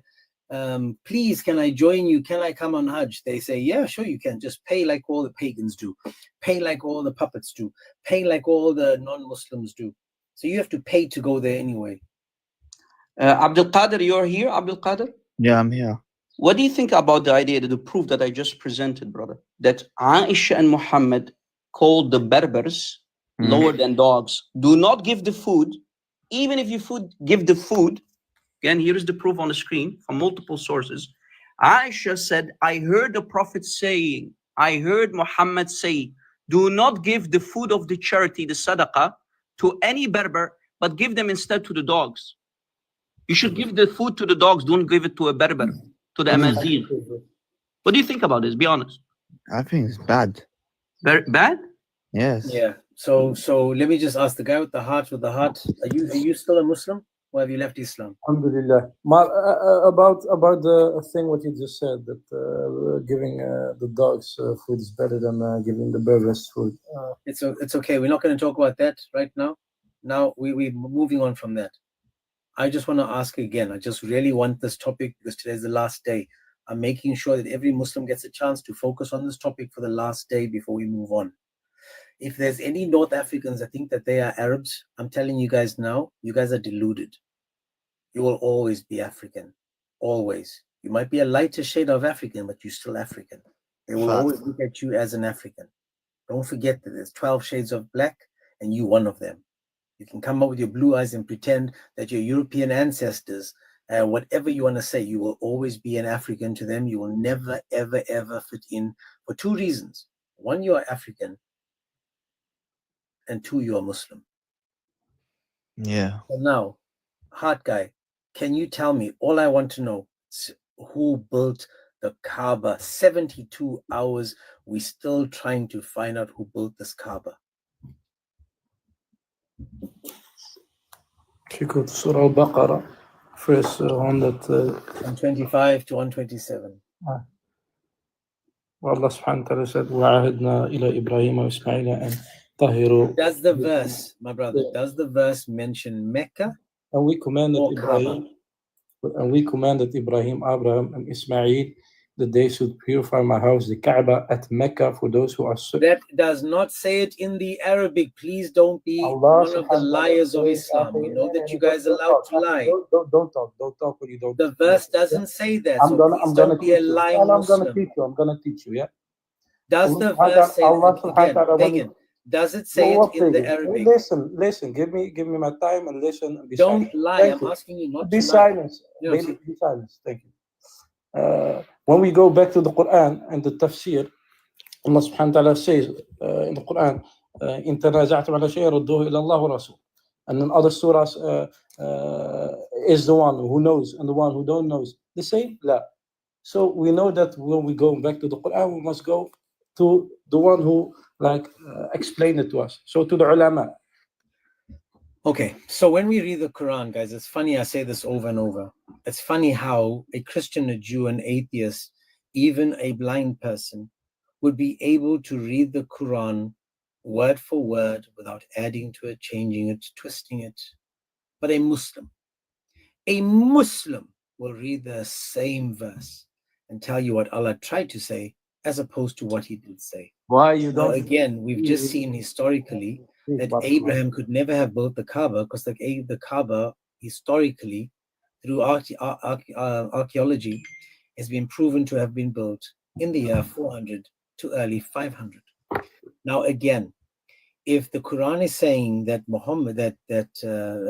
Abraham and Ishmael built the Kaaba, there were over 26 different Kaabas in the Arabian Peninsula. Which one of those Kaabas did he build? Was it the one in Petra, which was the closest, or was it the one in Yemen? Because if he died in Hebron and he never ever set his foot in Saudi Arabia, how in the world did he manage to go all the way down there? Please, my man, try to think, leave your kufia and your izar at the door, right? And think like a human, like a normal person, not as a Muslim. All I'm asking is, according to history, who built the Kaaba, man? I'm just saying to you again, when you read the Quran, yes, you must go to the channels, how you read it, because we are not ulama. Just like a Christian, when you want to know something, you go to the scholars. You go back to the scholars who study. The scholars in Christianity contradict history. Yeah, some scholars contradict history, and even okay, you see what you did there. You made me open a door. It's okay. No, watch this, my man. Please, bro, please, my lord. Please listen carefully. Try your best not to think like a Muslim now. Think like a normal person. Historically, it was impossible for a man over 100 years old to fly on Borat, the flying donkey, or the carpet of Solomon all the way to Mecca just to build a Kaaba. Okay. Do you agree? We know for a fact that history is not right. Why I say that? Because history is proven times that's wrong. Like say 100 years ago, history was different than from now. So history is not a concept. So Islam came to correct history, correct? No, I don't say that. I say you can't go from history and say no, the Quran is not right. I want you to listen carefully. I want you to listen carefully to me now. I want you to listen carefully. If I said to you that there was a genocide in the 1943 to 42 to 45, there was a genocide, would you believe that? I don't believe that. You must come with your proof. Believe there was a genocide? I don't believe that. Proof. Clear proof. If you say something, you must have clear proof. I'm asking a question. Yeah. Do you believe there was a genocide? You said no, there is no proof. I said you said if you say there is a okay, again, shut up. No, shut up. No, you shut up. No, you shut up and listen to me, you idiot. Pagan pig, listen to me. It's starting to annoy me. Listen carefully. If you said there was no genocide, and historically, we've not only today have video, we've also got evidence of it. If you've ever been there, you would have seen it. Now, again, you are saying that because you're Muslim and you're thicker than most Muslims, you would say that the genocide didn't happen, even though we have only passed 80 years from the genocide, and we know that it exists. There's still evidence today. Are you saying all that evidence is fake? Akhi, again, I say from history, you see proof from like 100 years ago and from now that it changed. So you can't go I'm from asking a very simple Yeah, question let me talking about speak, the bro. Let me speak. Holocaust. Okay, Did the I'm going. Holocaust? Because you're a jahil, may Allah subhanahu. Sure. I'm glad, AR, I'm so glad you left this religion, bro, this cult.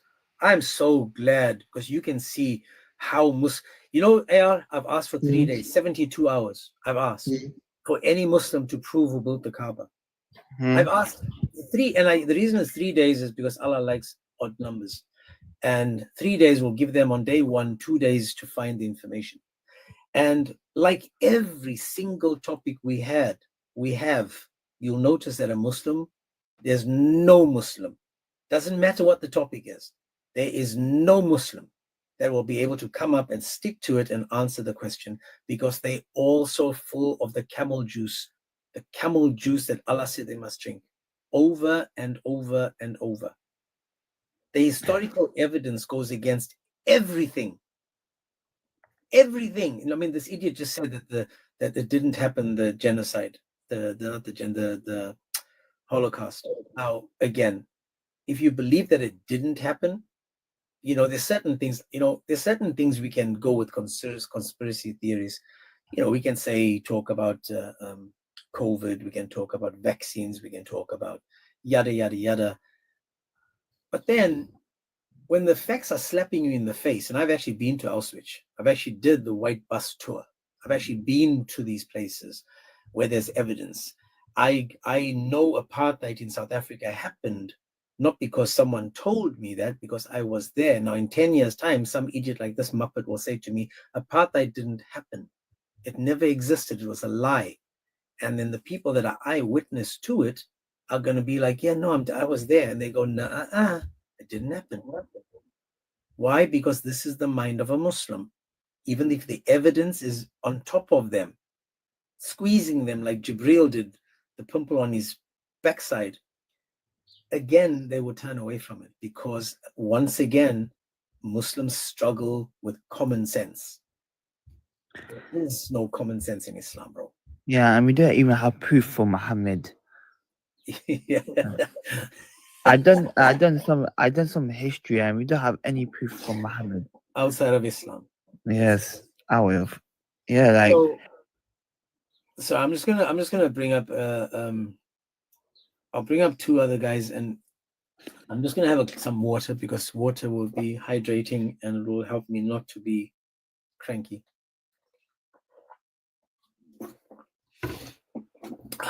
Now that I've had the water, as my sis says, have your water, keep yourself hydrated. We need to just, calm ourselves down, because again, talking to Muslims can be infuriating. I'm going to bring up another 2 guys, last 2, and then we'll see how it goes with the conversation. So it's Titans and Kerkira. I hope I'm saying it right.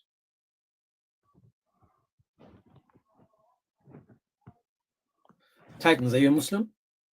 Peace, peace, peace. No, I'm not a Muslim. Okay. Actually, I just want to start off and just say I want to congratulate you guys. You guys have been doing a good job. You've been popping up on my feed a few times, Rob, Christian, and yourself, James. And yeah, I really love what you guys are doing in terms of polemics and apologetics. So, shouts out to you guys. Amen, bro. I try. I know Rob is doing this for much longer than I am. I just want to find truth, man. You never know. Maybe a Muslim will come up one day and say something that actually makes sense, where they can actually prove it. And if they can prove it, man, they can prove it. Definitely. People are asking in the chat, are you the Titans from Speaker's Corner? Yes, it is. Seriously. Well, next time I'm there, man, I'm going to give you a shout. Please. I'm just a step away. And then real quickly, I also wanted to know, which obviously we're talking about the Kaaba of Mecca, but I wanted to know which time frame are we looking at historically for the building of the Kaaba? As we know, the Kaaba has been built and rebuilt several times. But I wanted to know your thoughts on this, though, because... Well, my man, I'll give you the site. It's called historyofmecca.com. Mm-hmm. I found this morning, and And then I found 4 other sources outside of this, and each of these point to a guy called Asad Abu Kaa'ba, who came from Yemen, right? Asad Abu Kaa'ba came from Yemen, some call him a king, and he constructed it in the year 400 to early 500. And he built it specifically for the pagan gods, 360. So it's actually it's extremely interesting because it even tells you about the stone. And you know, did you know that the Yemen, that there was 26 different Kaabas in the Arabian Peninsula? Yeah, there's quite a few. I think what's his name now? Al-Kalbi. I think he wrote a book. That's right. No, there's another. So funny you mention him, because he was actually called. And I got it in front of me now.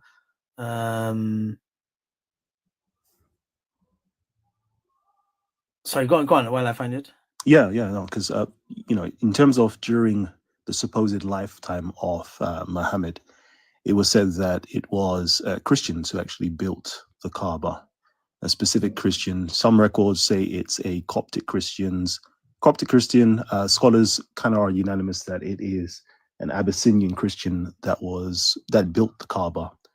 You'll find his name in the Syriac literature and the Tarikh underneath Bakum, the Christian.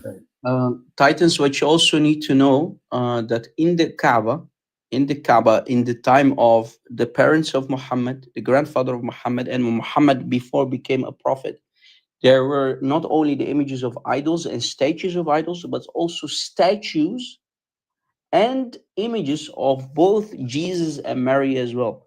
And when Muhammad conquered Mecca, after the migration, he came with a big army. He conquered Mecca, and when he was asked which idols to be removed or which statues and images to be removed, he said, remove all of them except the statues and images of Jesus and Maryam. So when the Kaaba was demolished during the time of Abdul Malik ibn Marwan, the caliph, when the Kaaba was destroyed by catapults, these giant catapults, also the images and statues of Jesus and Mary were destroyed. But originally Muhammad told the Muslims, the companions, to leave the images and statues of Jesus and Mary inside the Kaaba. The question is, why? Was he a Christian? Was Muhammad a Christian at the time? Or was he a mushrik worshipping Jesus and Mary? Go ahead, guys. I'll give you more, because again, there's another site that I found where it actually talks again about the Kaaba, talks about how Ishmael could never have been there because you know, the Muslims say he drank from the Zamzam and he dug and he's, you know, blah, blah. But again, Muhammad's grandfather, Talib, he dug for Zamzam in the 7th century, right? And if you keep on going, this one site that I found talks about the stones. Now, Yemen also had a stone in their Kaaba. And then it talks about the black stone that descended from heaven. I'm going to read this, where we're not restricted to Mecca. The Greek classics and late antique knew and venerated these celestial aerolites, as did the Pagans and the Phoenicians and the Emessens. And again, as it quotes the books and stuff, and it goes on and talks about several betyles, betyls of this kind have existed in the Arabian Peninsula and endorsed in a harem. So I've got so much that I've found in like 10 minutes today just doing the search. Makes me wonder, why don't Muslims do this? You know, it quotes, I actually have another one where it quotes all the historians from 450 BC, Herodotus, all the way down, trying to find anything until the 6th and 7th century BC, all the way, it just keeps on going to 1 AD, where it talks about the historians, the people that were doing geography, studying geography, Pliny the Elder, Bartholomew. All of these people studied Arabia and never once found any reference to a place called Mecca.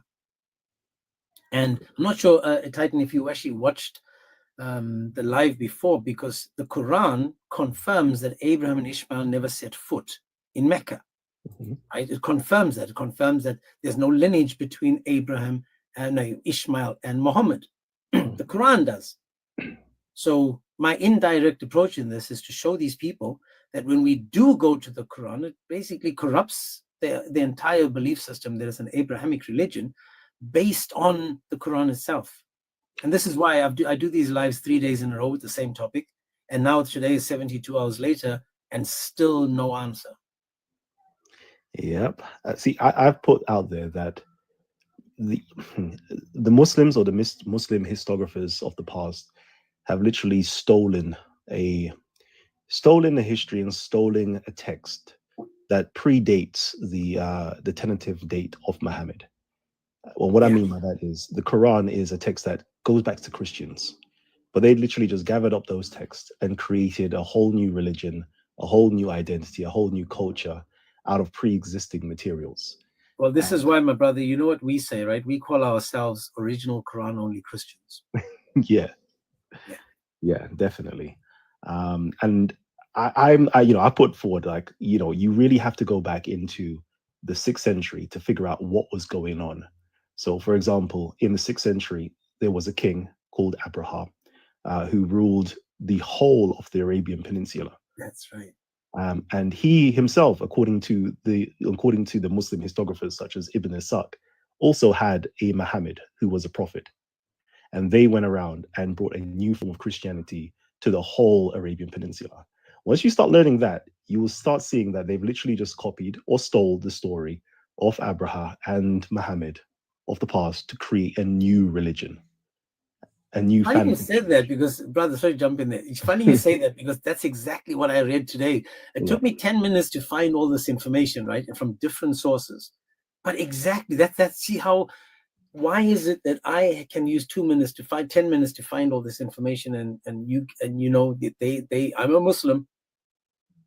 And the guy in the chat, just 1 second, the guy in the chat called Sid, you said you explained it 2 days ago. 2 days ago, you said to me, it could have been any of the 3, but it doesn't really matter. We'll take any of them. That was what you said, Sid. You said, I'll take any of them. I said to you, if you weren't sure who your dad was and 3 men knocked at the door, is your mom going to say, nah, it doesn't matter which one. Just take any one of them. It's okay. It's not a problem. Seriously, man. Would you take any one of them as your dad? Who's paying the child support, dude? Oh, that's crazy. But yeah, continue doing all the good works. I will be back on another show, hopefully. It's just that I have to go out now. But thank you for having me on. No worries, my brother. God bless you. Love. Bye. Take care, bro. God bless. See that you notice that you can have a decent conversation with a Christian. You notice that? You can have a conversation with a Christian, man. That's right. Guy's name is Titan. I have watched him on YouTube before. On YouTube, I think it was. I've seen him. I should have asked him if he was there when Avery was there, but yeah. Anyway, guys, we've had this topic for 3 days. Muslims have proven once again that they know less than the Black Stone. If I had to read more about this, guys, you'd be shocked. We all know, everyone knows that the Kaaba was, it was used by the pagans. Muslims can't argue that. The pagans used it. The pagans used it, and every single pagan ritual to this day is still done by the Muslims. Not only that, the pagans still call their God Allah. And guess what? Muslims are still calling their God Allah. That's why they don't know who he is. He's got 99 names.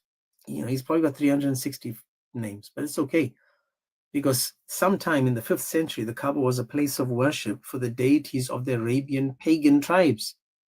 And Muslims, this is Mecca's most important deity. It was Hubal, and he was placed in the center of the Kaaba. Hubal, the moon god. Look at the top of your haram mosque. And the meaning of haram is opposite of halal, meaning something that is forbidden. They call their mosque a forbidden mosque, guys. That's right, AR. The biggest mosque in Islam is called haram. It's haram. They don't pray to haram. They pray in haram to a haram god. Hubal, guys. Lat. He was the god. He was the deity. Come on, man. We don't do this because we hate you guys. We're trying to let you guys open your eyes. Do some research. Why in the world wouldn't you guys just open a book? Open a book. Any book. Come on, man. Open a book and just see if it's true. I've got Ahmed. Oh, I had Ahmed. He didn't come up. He requested. It's okay. If you guys want to come up, what is it? James, you even want to speak about my own country, showing what it is that's mad. That's who said you are. Man, I don't know, man. Learn to listen, James. It's okay. You don't need to know everything. Brother, I ask you questions and you know less than the black stone. I told you before, Sid, if I threw a stone, I'd love to watch what you do. If I threw a stone, would you circle it, prostrate to it, kiss it, use it as toilet paper, or throw it at Satan? I'm just confused. What would you do? If I threw a stone, would you fetch? I just want to know, man. What would you do? Because you don't listen to the questions, bro. I'm as scared as you as Aisha was when Muhammad walked in the room the first time. I'm just asking the question. What would you do if I threw a stone? Circle it, kiss it, prostrate to it, use it as toilet paper, or throw it at Satan? I know you're trying to bait me to come up, man, but you've passed your sell-by date. So let me just keep reading for you guys once again, right? It says over here, according to the study over here, it says by the middle of the 6th century, there were 3 major settlements in northern Arabia, all along the southern coast of the borders of the Red Sea. Now, when we're talking about this, it's talking again, we're going to go now to about the Zamzam water, because these people think Zamzam water has such an amazing effect. I wonder if it took away the lice that Muhammad had crawling in his hair. No, it didn't, just by the way.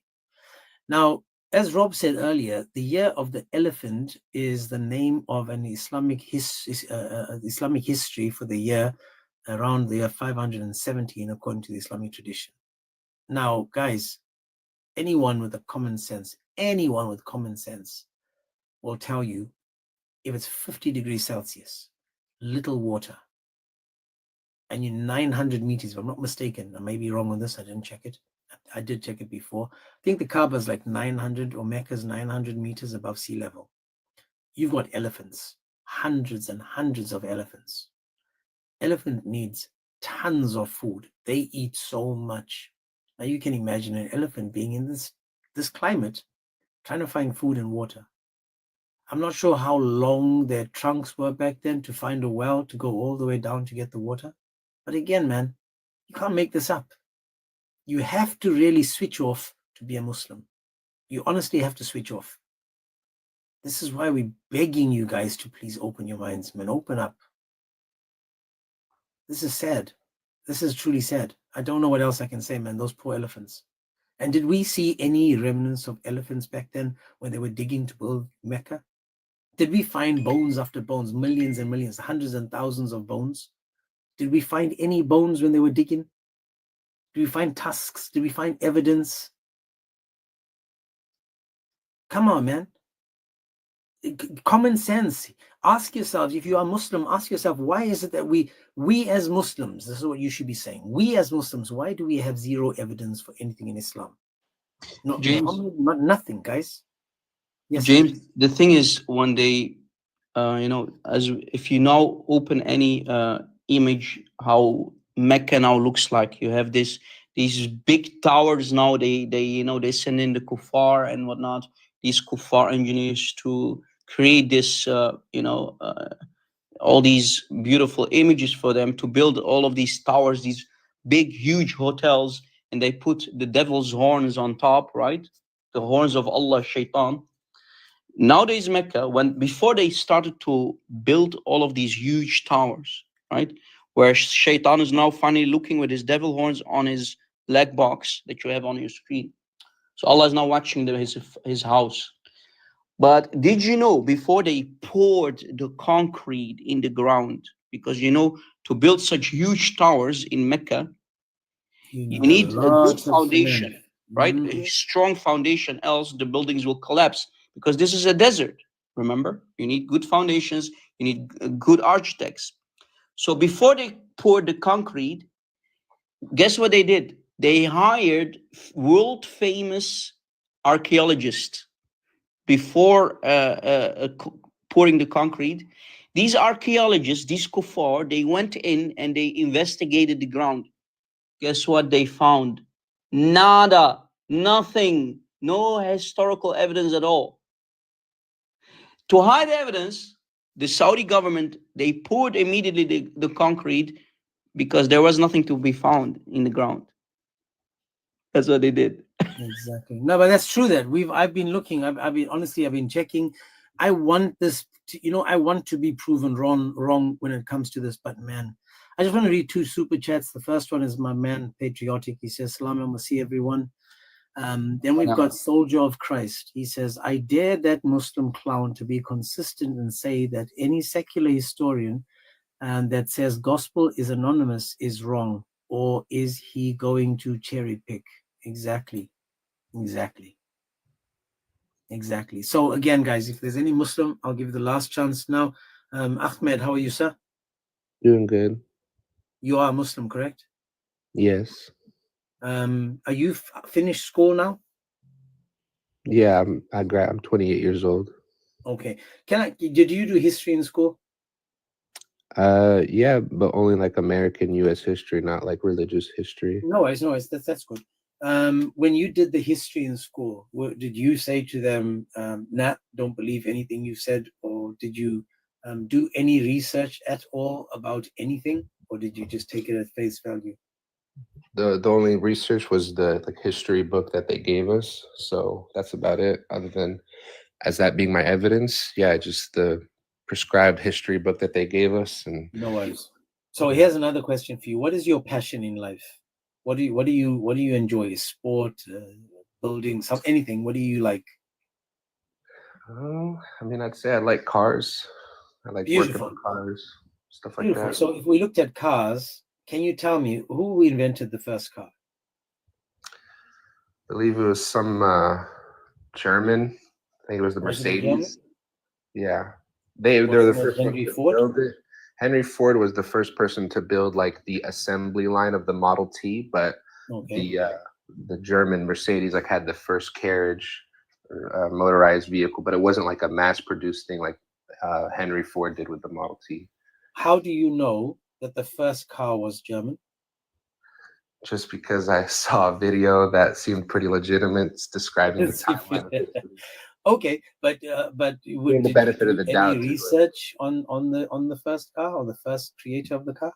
No, I just took the word of the YouTube videos and the history. If you actually did research and you found that the first car wasn't from Germany, and let's just say the first car was from Libya, would you say, I'm not going to go with history, I'm going to go with the video that I saw and it was definitely a German? Or would you trust history that's got proof that the first car came from Libya? I mean, I guess it would my opinion. I would think who has the most respectable authority. Like if some random, let's say, YouTube page with 5 subscribers made a documentary saying, "Oh, the first car came from Libya," but then National Geographic with 7 million subscribers tells me "Oh, here's evidence and blueprints of showing this first vehicle built in blah blah blah in Germany by Mercedes," then okay, I'd probably just pick to believe, because I honestly wouldn't care enough to go figure out the exact truth of who built it first. But I would just take the word and advice of. So you said something important there: the exact truth or truth. Is truth important? Yes, I believe so. Okay, so if something is true, would you believe it? If something was true, would I believe it? Yeah. I would feel like I would if it's true. Yeah, why wouldn't I believe if it goes against your current belief system, so if you believe in something now, today, for example, if you believe that Jesus wasn't crucified, and let's just say, for example, we have historical evidence of Jesus being crucified. We've got outside of Christianity, we've got all these people confirming a crucifixion Jesus.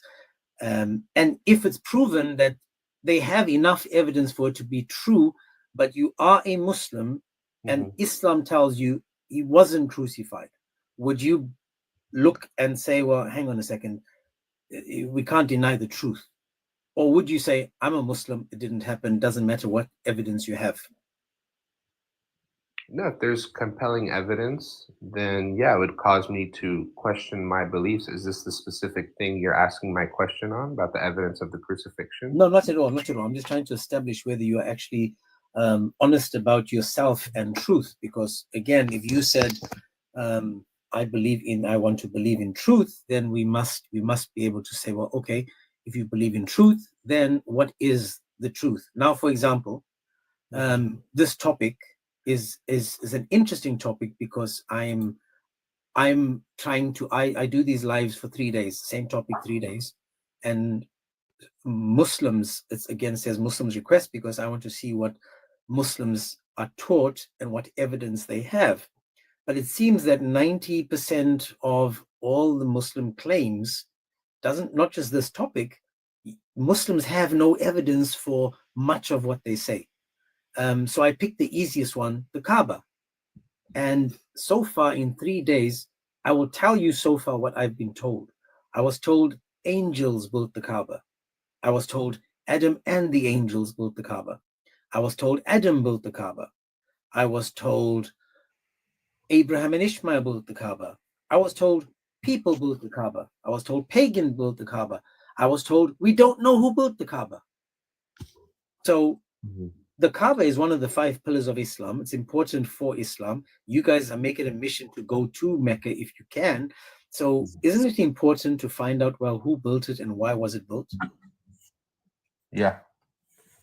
Now, are you asking about my question? That's what you want to know? Yeah, I'm asking you. If it's important, then should you do some due diligence to find out?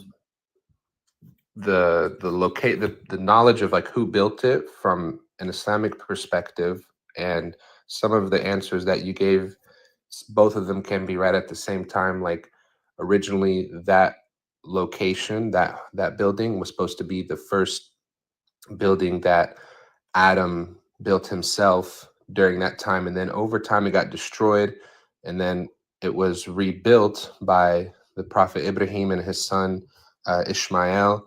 And then after that, over the course of the next many years, there's times where it actually got destroyed, rebuilt, destroyed, rebuilt multiple times. Even the black stone was taken out from the Kaaba for almost like 20 years until it was recovered back, and it's only fragments now. Ahmed, can I ask you a simple question? I was mute for a long time. A very simple question. Sure. Do you know where Allah placed Adam when he dropped him to earth? I believe Adam was supposed to be dropped somewhere near Syria or in that region, and Eve was According dropped to you, India. all the scholars agree it was Sri Lanka, very far East Asia. But the problem is Sri Lanka is an island. How did Adam go to Mecca to build the Kaaba and meet Eve there, right? How did he do that while Sri Lanka is an island circled with water? How did he swim? Did he swim there? How did he go from there all the way to Mecca? You know how far it is? Well, I mean, from what I don't know the exact geographic location where they dropped Adam or Eve, but if it's a known fact in Islam. Look, Google it. I know that the So how did he manage to go from Sri Lanka, an island, a separated island, all the way in East Asia? Did he go? Did he swim? Did he take the buraq? How did he go? How did he manage to go to Mecca to build the Kaaba? That's a very important question, by the way, that no Muslim can answer. Well, I don't really understand how someone can know the exact location. Because it's a known fact in Islam. Google it, brother.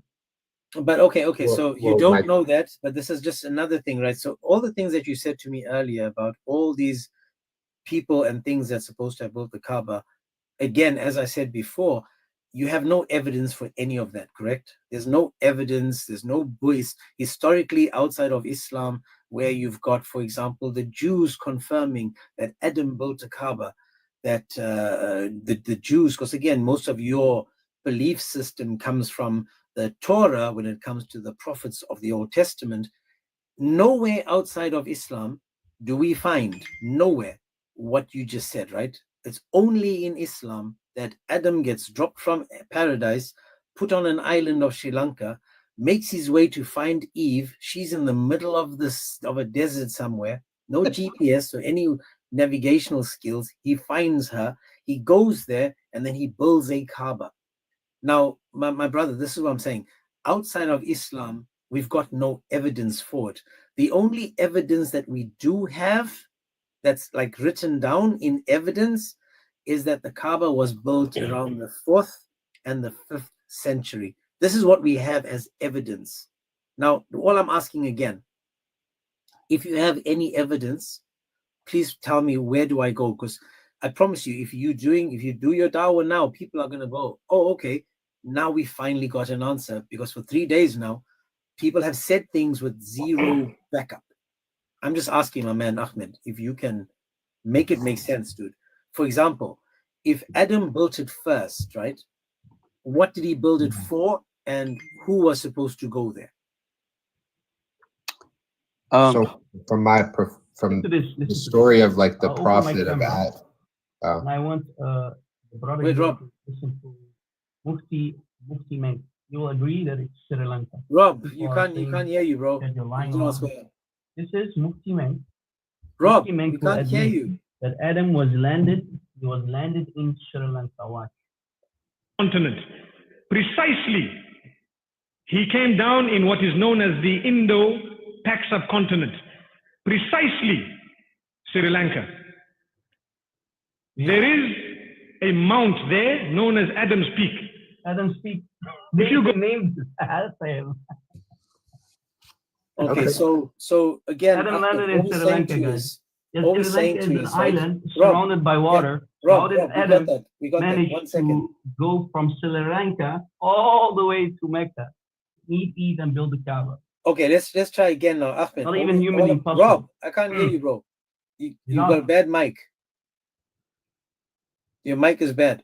No, I can understand. I can hear him. I heard the statement of the Sri Lanka. So to me, as a Muslim, when I hear the story, the basis of the story that I know is that they both traveled a great distance to meet each other at one point, Adam and Hawaii or Eve. So do I know the exact location?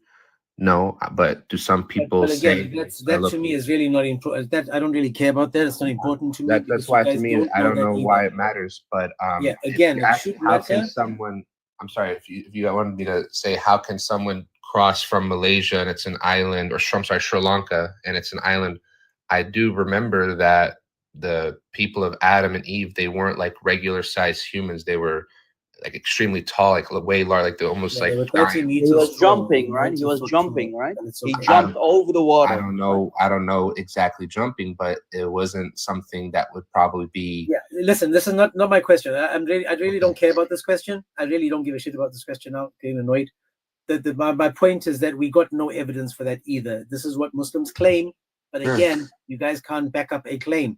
Now I'm asking a question: if Adam built the Kaaba with Eve, what was he building it for, and who was he building it to? Well, I mean, from what I heard, the story is that he's just building it as a place to stay, it's shelter. It's a house. You know, Okay, people. so he lived in there. That's from what I believe when I heard the story of the Kaaba. That's where originally Adam used to live, and then over time it got just destroyed and eroded because it's many thousands of years old. Okay, so I'm just trying to understand. So now he builds it for a shelter for himself, not as a house of God. I'm not too exactly sure of what he built. I'm just making an assumption that this was the location of where Adam built it for some. Like Adam built it originally. I believe God told him to build it. I don't know exactly, but from what I heard, Adam was the first one to build something in that area where the Kaaba is today. Okay, but you heard me right from the start. This is my whole thing, and so we've got no evidence outside of Islam for this, correct? No, yeah, there's no like manuscript or text documentary, someone marking down. And you would assume, since the Jews are the first to talk about Adam and Eve, you would assume the Jews would have had at least a little bit of this information, something. I personally wouldn't believe that, just because the Jews, like the time of Adam and Eve is way further away than by the time Abraham even came. I get you, but we learn everything about Adam and Eve from the Jews, from the Torah, correct? Well, Everything not you as, know as a about Mu- everything as a you know in Muslim. Islam, you learn from someone else. There's nothing in Islam that came from Islam. Well, when you're saying There's we learned nothing it in from, Islam except Muhammad and onwards, but everything from the prophets or anything comes outside of Islam. For example, if I said to you, can you tell me about a guy called Isa ibn Maryam? Where was he born? Where would you go to find out where he was born? the Quran and Hadiths. Okay, the Quran and Hadiths, where do they go? The Quran doesn't mention it, but if they were to go somewhere, where would they go as the primary source to find out where Isa was born? It would just be divine revelation from the Prophet Muhammad, like he just No, speaks. sir. Muhammad, again, zero evidence. It's just, you know that Muhammad is called the ear in Islam because he heard things and he repeated things. Now I'm asking you, if you had to go and do your own research, any historian in history, there's not a single historian in history that has used the Quran as a reliable history book. Not a single one. Where do they go? They go to the Torah and the Injil, the Bible, the Old Testament and the New Testament. When they double check something, they go and see if the Bible concurs what they say. So no one says, oh, Muhammad said that, you know, it's in the Quran. Let's use the Quran as a book of reliance. We can't rely on it, not ever. So again, we have to go outside of Islam. And where do they go? They go to the Old and the New Testament. So again, if I was to learn anything about Adam or Eve or Moses or Abraham or Ishmael or Isaac, I would have to go outside of Islam because Islam doesn't confirm, it contradicts. Would you like me to respond to that? Sure, brother, go for it. So part of believing that Muhammad is the prophet, it's obviously just a little bit of faith. If he is speaking as if God is the one that gave him this knowledge, it's up to you if you want to accept that or not. And the argument that you make that he heard these stories and messages from the previous prophets from the Old Testament, and that's where he got his, knowledge from, the main accepted fact about the prophet was that he was illiterate and could not read or write. He could read and write because, again, you guys misunderstand. Did you know that the Quran, the Hadiths tell us he could read and write? Did you know that? Well, but then that's the difference in belief. But you believe that the prophet brother, was. I'm saying you saying things. I'm saying I can prove that he could read and write. Can you prove that he couldn't read and write? I mean, just from the fact that that's what if you're asking me where's the evidence that I know he can't, that's just what I've heard as the widely. Again, you've heard a lot, but this is my whole point with Islam and Muslims. You guys hear a lot, but you never do the research. Sahih Bukhari 114. Muhammad asks for a pen and paper so he can write something down. Right? He's asking them. He says, give me a pen and paper, let me write it down. The Quran confirms that he can read and write in some of the verses. I don't know it off by heart, but that's not my point again. When he was called illiterate, it means he wasn't knowledgeable of the scripture. It didn't mean he couldn't read and write because he was running a business for Khadija. The man's supposed to be educated. So if he's an educated man, it means that he has to know at least something. When he got married, he has to sign a contract. The dude could read and write. James, let me add more thing on top of it. We need to be careful there because the word ummi in the Arabic language can have multiple meanings. One of the meanings is, yes, someone who is illiterate, someone who cannot read and write. But another meaning for the word ummi or ummiyun, plural, or ummiyin, depends how you use it in a sentence. The word ummi can also mean a Gentile. A what? Not only an illiterate, but also a Gentile. That's why the people of the book, us Jews and Christians, we are called the people of the book who are not ummiyin. But the Arabs, because they didn't receive any divine inspiration yet from God, they are called al-ummiyun. They are the Gentiles. So the word in the context of Islam, the word ummi does not mean illiterate. It means someone who is a Gentile. So Muhammad actually could read and write very good. And even in Bukhari, on his deathbed, on the same day that Muhammad was about to die, Muhammad asked for a pen and paper to write a message down, a letter for the Sahaba, so that they will not go astray. But Umar prevented Muhammad to write something down. So Muhammad was a Gentile. He wasn't an illiterate. That was Sahih Bukhari 114. That's Sahih Bukhari 114 in Surah 25:5. It says, they say fairy tales of the ancients that he has written down. So they are recited to him at the dawn and in the evening. So according to the Quran, the people are saying that he wrote it down. So again, you know, in the Quran, it's saying he could read, he could write. The Sahih Bukhari says that he asks for pen and paper. Sahih Bukhari 114.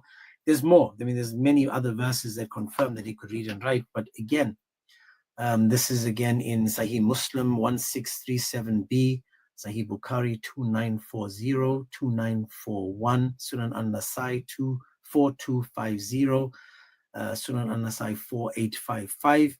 Each of these tell us that Muhammad could read and write. So we know that that's another lie that Muslims have been told without doing any research. Oh yes, for sure.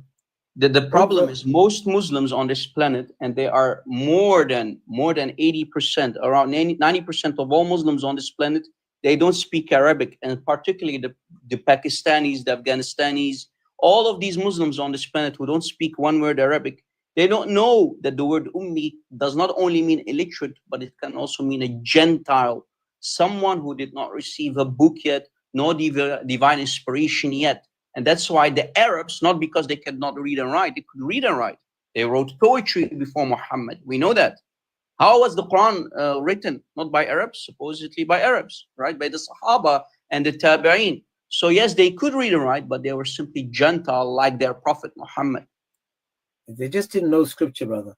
Yeah. But my whole point again is what I'm saying to you is that each time we approach a topic, you guys take us down. There's so many different rabbit trails because you say something and we have to stop you because it's so far from the truth. It's so far. And as you say, I heard people said that. I heard people say this. And then I'm like, well, why don't you go and do some kind of research? You're 28 years old. You are an intelligent man. You are educated. Okay, and watch this, man. If Islam is false, if you find out that Islam is false, would you leave Islam? If I found out that it was false, then yeah, I would. Okay, if Muhammad was a false prophet, would you leave Islam? Yes, if I believe that prophet is false, I wouldn't follow their teachings or believe them. I'll ask you one last question, brother, and unfortunately, we're going to have to end on this question. I'll give you my reason for this in a second. What is the job of Satan? To lead people astray and cause them to sin. Beautiful. In the Quran, to hell. In the Quran, who is the one that leads people astray and sends them to hell? Who leads people to stray? And sends them to hell. I mean, if you're asking about who controls that, I know God chooses who he wishes to follow the straight, like who to give guidance. So no, my man, as a simple question, according to the Quran tells us clearly that Allah leads people astray. The Quran tells us clearly that Allah created mankind and jinn for hellfire. The Quran tells us clearly that Allah, puts devils on people to make sure that they commit sin. So if Allah is doing all of that, can you tell me? It says that. I can show it to you if you want. Yeah, because I'm not too familiar. From what I heard, I know a verse says that the purpose of jinn and mankind was simply to worship God and nothing else. But if you're saying watch this. Now I'm so glad, and thanks for. I'm going to show you now from the Quran where Allah says that he will send mankind and jinn to hell, right? This is what he created them for. So not all, some of mankind, sorry. Okay, so some of mankind and jinn will go to hell. Okay, yeah, no, I believe that. No. There's a big difference between, brother, there's a big difference between sending them or creating them for hell. So Allah creates them for hell. So how do you know that Allah hasn't created you for hell?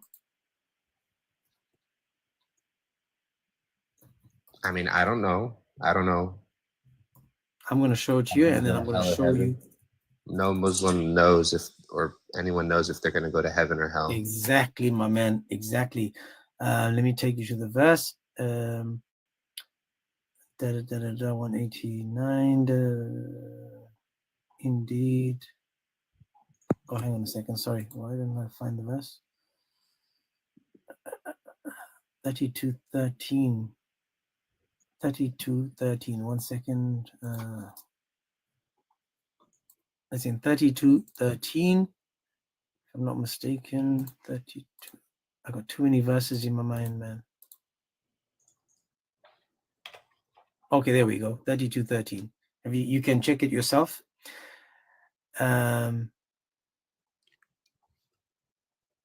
So he said, that's one of the verses where he says that I will fill. Let me just find translation here. So it says, in this verse, it says that he will fill hell with jinn and mankind together, right? In this verse, he says, I will fill hell with jinn and mankind together. Now I'm going to show you where he creates. Okay. So 11:119, let me see. Oh, sorry, 7:179. That's right. 7:179. 7:179. That's the verse I'm looking for. Do you have a Quran in front of you? Yeah, no, I see it. I see it. Yeah, I'm reading.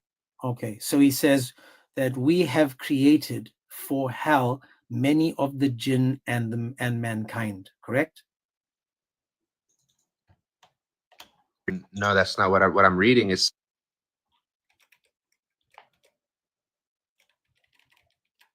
If you leave the app, I can't hear you.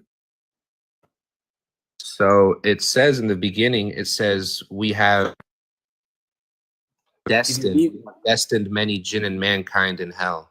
Oh, even if you go with the word destined, even though the word in Arabic is created. Rob speaks Arabic, he can double check that. The word is created. Yes. Verse.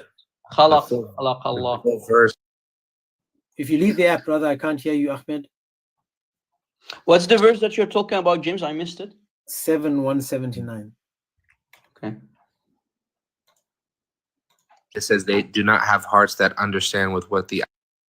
If you leave, I have it. Listen, don't leave the app. I'll read it for you. Don't leave the app. Come back. I'll read it for you. I'll read the whole thing. Read the whole thing. So it says, and we have certainly created for hell many of the jinn and mankind. They have hearts which they do not understand. They have eyes with which they do not see. They have ears with which they do not hear. Those are the livestock. Rather, they are more astray. It is they who are the heedless. Correct? Not the beginning part. I don't know which I'm reading, and it has like different. It Verse seems similar. 179. It says, and we have certainly created for hell many of the jinn and mankind. So Allah doesn't say literally we created. Certainly create. No, it doesn't say that. Yes, it says that. No, because I'm just on the Quran. I have the Quran app, and I searched it, and it doesn't. Which Quran are you using on your computer? Which Quran? Which app are you using? Quran.com? Brother, I think he has the wrong ayah. Literally, no, pick any translation. He's got pick the any same translation. one. It says created. He's got the same one, but I've seen that before, Rob. It says 7.179. That's right. But I'm asking you, are you on look, it says right there, and we have certain. Brother, listen to the question. Are you on Quran.com? Yes, I'm on Quran.com. So watch this. Forget about you. Look here. I'm gonna go there now with you. Quran.com. I'll show it to you because each time you leave the app, I lose you. So we're gonna go to 7:179, and I'm gonna show you from the Arabic what it says. Look, here's the word, Brother James. Also, yeah, I've got it here. I've got it on my screen now. Look. Yeah, right there. That's what I'm looking at. Certainly, we have created. See that? You see that? Yeah, I see that. Okay, now look at the English. English, indeed, we have destined. Now we go with the Arabic. Now, even if it's destined, if Allah destined you for something, you can't change that. If Allah created you for something, you can't change that. So he created them for hellfire, or even destined them for hellfire, which is even worse. Both man and many of the jinn and the mankind. Now watch this. But what's So wrong with Allah that leads- statement? Say again. What's wrong with that statement? I don't understand. What is that? I'm about to show you. I'm about to show you. If Allah created you a man, can you change what Allah created you as? But it's specifically talking about those that are led astray and that are basically Okay. disobedient Okay. Who led them astray? themselves. Okay, read Surah 14:4. Go back now. Go to Surah. In fact, look at my screen. I'm on Quran.com. 14. Let's just go to 4. We'll go to 4. 14:4. It says, and we have not sent any messenger except in the language of his people, so that they make clear for them. Let's just go here. Then Allah, oh my gosh, this translation is bad. Then Allah leads astray whoever he wills and guides whomever he wills. Wait, where does it say? And then he leads astray. Where does that say? So that And then you know what? I want to just let me go here. Watch this. I can't do this. This is awful. Your translations, bro, is bad. But how do you know which translations are good and which ones are bad? If there's Because different. watch this. Rob is an Arabic speaking person, right? Rob speaks Arabic. So if Rob is going to read the Arabic verse, it's going to tell us who leads people astray, right? So if I went over here and it says here where it says Sahih Intel, have you heard of this or Pictol? Sahih hint, is that a hadith or? No, this is a translation, a name of a even Quran.com has a translation. I'm not too familiar with you know, like religious I'm not like saying any sheikh or scholar. I just Anyway, like it says, first and surface he level of who Islam. Allah sends astray, never will you find for him a way. He who Allah sends astray. So watch this. I'll show you a perfect example. Last example, perfect example. Is adultery evil? Yeah, I believe adultery is evil. It's a sin. And evil comes from someone evil, correct?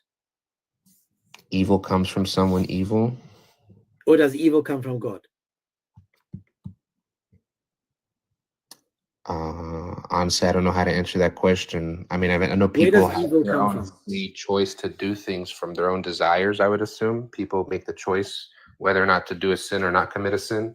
Okay, so beautiful. Just before we go on, I want to just show you sort of 1983, where now I want you to see what it says here, right? Clearly, it says, this is 1983. It says, see you not that we, this is Allah, we have sent the shaitan, the devil, against the disbelievers to push them to do evil. So Allah sends the devil. Allah leads astray. Now I'm asking a very easy question. If zina is an evil act, it's evil, it's bad, and you saying people will commit zina themselves, people will do something as bad as that. I want you to see a hadith. And this hadith is quite easy. It's Sahih Muslim, so it's Sahih Muslim. And it says, verily, Allah has fixed the very portion of adultery which a man will indulge in. Will means you don't have a choice, and which he of necessity must commit. Now there is more. We're going to get to that. I don't mind all that. But who is the one that fixed the portion of adultery? You said a man himself is doing it. But Allah is the one that is fixing a portion of adultery, and you said adultery is evil.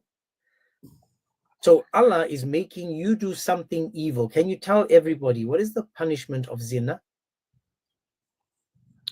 So if you're married and you commit zina, it's stoned to death. If you commit adultery or zina without being, it's like 100 lashes according. But yeah, if I actually know specifically about that specific hadith, the zina, there's many levels of zina. It's not straight up. We're gonna read it. I'll read it now. We can read it just so everyone can see. Zina of the eyes, ears, mouth, the tongue. Beautiful. So it's the zina. So Allah gave. I'll read it. Allah gave you zina of the lustful look.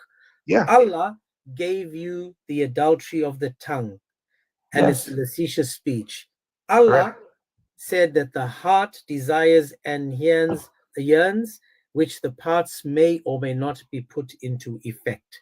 But Allah is the one that gave you all this adultery, the different levels of adultery, correct? Sure, the desire, yeah. What's wrong with so that? Allah gave you all of this, and he said that you will indulge in it, correct? Correct, yeah. So you don't have a choice. Yeah. That's Okay. people will make And of mistakes. And they'll necessity, look you at women, must they'll commit. talk about Hang women. on. And of necessity, you must commit, correct? Yeah. Okay. So if you commit adultery, any shape, any way, form, or shape, any form, who is the one that gave it to you? Yeah, God gave us desires and choices. Okay, does it say desires that you have a choice, or is he telling you that you will commit? Yeah, he's saying we will commit. And if you commit that, with hang on, let's go slowly now. If you do commit that adultery, is there a punishment for that adultery? not that adultery that you're talking about, the actual intercourse. Okay, so this doesn't mean intercourse?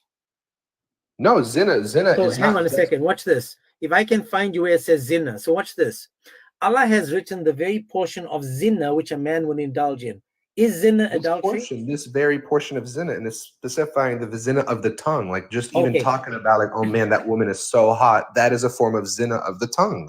Okay, so is there a punishment for that zina? Not that I'm aware of. No, if you say something like, oh man, that woman is so hot, I don't believe you're gonna get stoned to death or get 100 lashes. It's only if you've But actually you said that zina penetrated- is evil, correct? Yes, it's a sin. All sins are And bad. who is the one giving you the evil? When you mean giving evil, God instills in Who us is the desire. one making you commit the evil act of zina? Who gives you the evil? Ourselves, because we have free will. Okay, and let's we read choose it to again act then. on the sin or not. Let's read it again. Verily, ourselves has fixed the very portion of adultery, correct?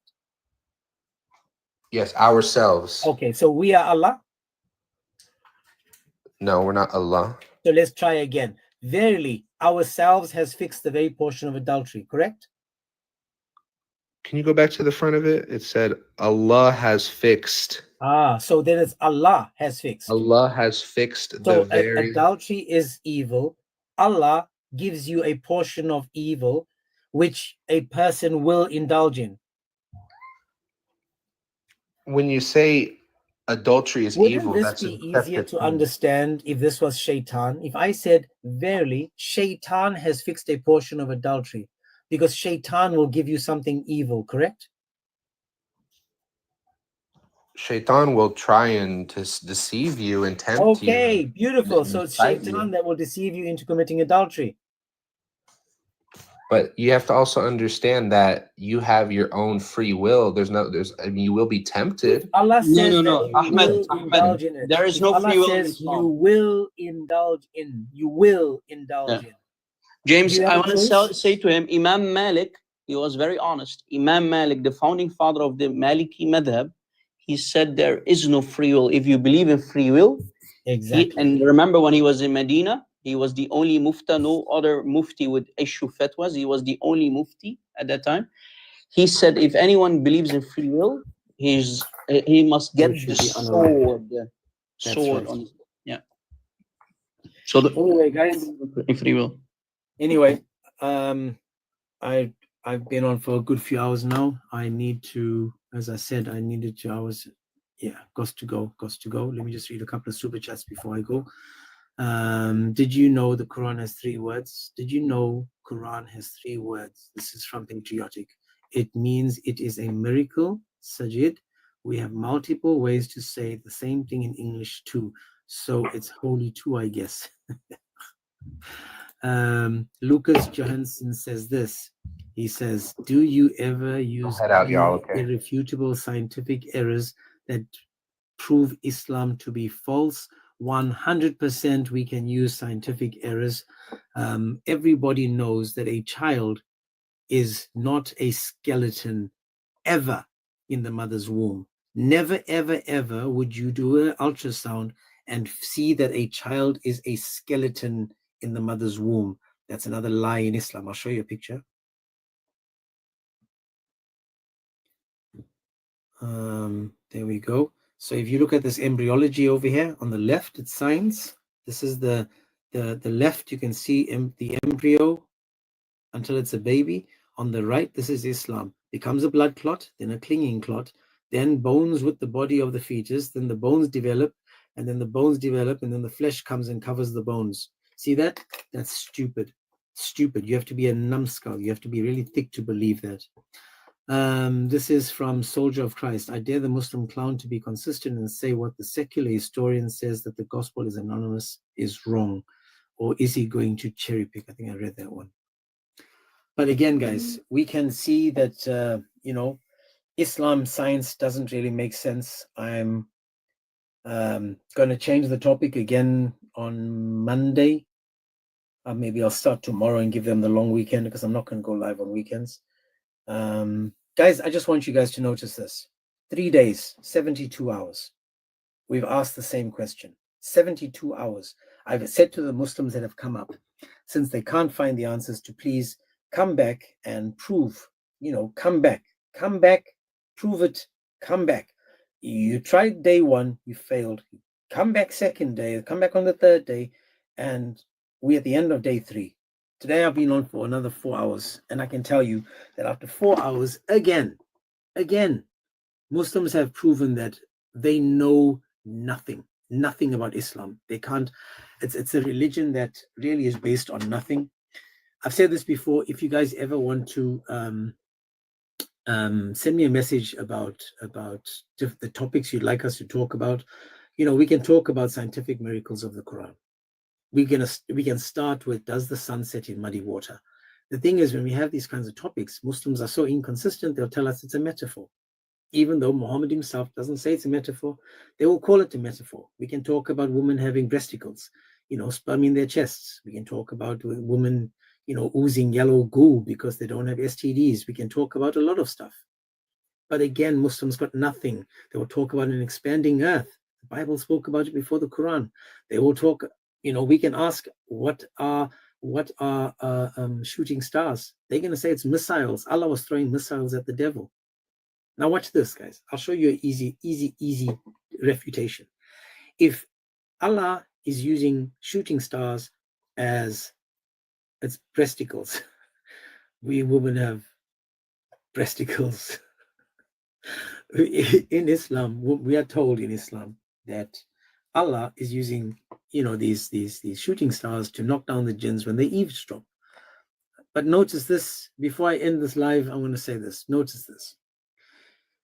Iblis gets kicked out of paradise, gets kicked out for not prostrating to a creation, gets kicked out. And then he manages to sneak his way back in to tempt Adam and Eve. So Allah must have missed that one, because the all-knowing didn't know, or he missed it. He shot and it was missing. I think he needed the Israeli, you know, missile system, because theirs works. Just ask the guys. My whole point again, he gets it wrong. Satan, he outsmarts Allah again, pops back in there, tempts Adam and Eve, and gets thrown out a second time. Come on, man. You can't make this up. So this is the scientific embryology. This is what Muslims believe, that in a woman's womb, there's a skeleton. And if she has an abortion at any time, a skeleton, bones are going to fall out. I'm not sure if they're connected or not, or they're just like a bunch of bones, you know, waiting to be assembled. Maybe it's an IKEA kid. You know, it could be an IKEA kid. James, one more thing regarding the expanding of the universe. That's a false translation, because it's not talking about the expanding of the universe, the Arabic. And even if you go to the tafsir, Ibn Abbas made it even more clear. It's talking about Allah's power that is expanding. So Allah has all power over everything. It's not talking about the universe. So they even lied about that part. Anyway, guys, we'll change topics. I need to talk to the Amin and some of the other guys to see which topics they want us to go to next. I try to base it. I'll see what Avery God Logic is what his topics are. I'd like to, you know, continue from where he leaves off of the Word and I, just so we have some you know, we addressing the same topic so that you guys don't feel we jumping everywhere and anywhere. We want you guys to see that there's consistency, and we will entertain all you Muslims, any of you Muslims at any time. With that, guys, Rob, anything before I leave, bro? I'm done for the day. AR, you there? You want to say anything before I leave, bro? Nah, you can end it. You know, we can do that. That's a good one. From the red heart, the red one, I'm not sure what your name is. You just got a big red dot. 0 followers, 0 following.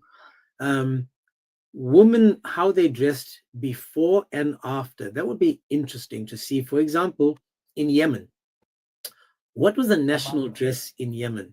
In Afghanistan, what was the national dress in Afghanistan? In Pakistan, let's see if it was all this ninja outfits. Let's see if that's what they used to wear, or were they actually dressed, you know, acceptable? It was nice, it was pretty, it was interesting, colorful. You know, you go through Africa as well, you'll see them dressed amazingly before they were forced to cover up and dress like, you know. Facts, that's true, you know. My people used to even wear this dumb Arabic clothes when they're forced in a woman. Like, if you look the history of my people, yeah, they used to even wear that. And even my mom's side, she's Yemen, and if you go Yemen side, she even used to dress like that too. I mean, Yemen's people, like, Islam forced a lot of religions to wear this dumb It uniform. destroyed it, brother. It destroyed. It destroyed. So let And me show you guys. women's, I'm going to show you guys. This is what he's talking about. So this over here is a Yemeni outfit. This is what the men would wear in Yemen, right? So this is like the normal dress for the Yemenis. See, my people, yeah. right? So imagine going from this beauty over here, to covered like an absolute ninja, where you watch them try to eat spaghetti bolognese and lifting up that nonsense on their, man, you can't make this up. Can't make this up. But that's just a traditional dress. But again, guys, I'm gonna end now. So I'm truly tired today. I'm done. Unfortunately. Tomorrow, new topic, new day. We'll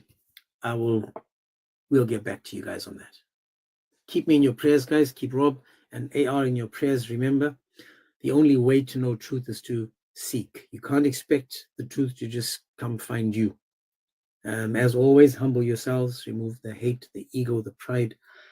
You'll notice Allah says all the time how fantastic He is, how merciful He is, how this He is, how that He is. That's someone that's very prideful. And Satan was prideful. And I'm saying, try not to be like them. Just humble yourselves, put Christ first. Learn more about Jesus. You know, get to know Him. Promise you, man, once He touches your heart, you can't leave Him. No one that knows Christ leaves Christ. You'd be absolutely thick to do that, because in Him is salvation. And in Him, you'll find your peace and your love. If you guys are truly interested in finding money, power, and sex, then I would suggest you go and you follow Muhammad, because that's all He promises, both on earth and in paradise. I mean, imagine your God sitting there with His two right hands, watching you pump away at 72 different women, you know, eating popcorn. And there's thousands and millions of you. It must be sick. The same earthly lusts is in heaven, according to the Muslims. We're not there. Keep me in your prayers. Remember, we don't hate the Muslims. We want them to know truth. And again, you guys represent us in the chats as well. Appreciate that. For the people that don't know, please, it's called The Agents 007, all one word. The Agents 007 on YouTube. Quick little shout out there.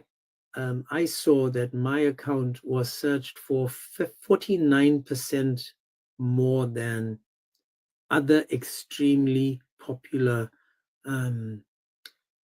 YouTubers with regards to this topics, with regards to these kinds of topics. And this was just in the last couple of days. So that's good. It means that people are actually coming to listen, to find out, because the reason I do this is, I say it's real conversations with real Muslims, not these scholars and liars and all these people.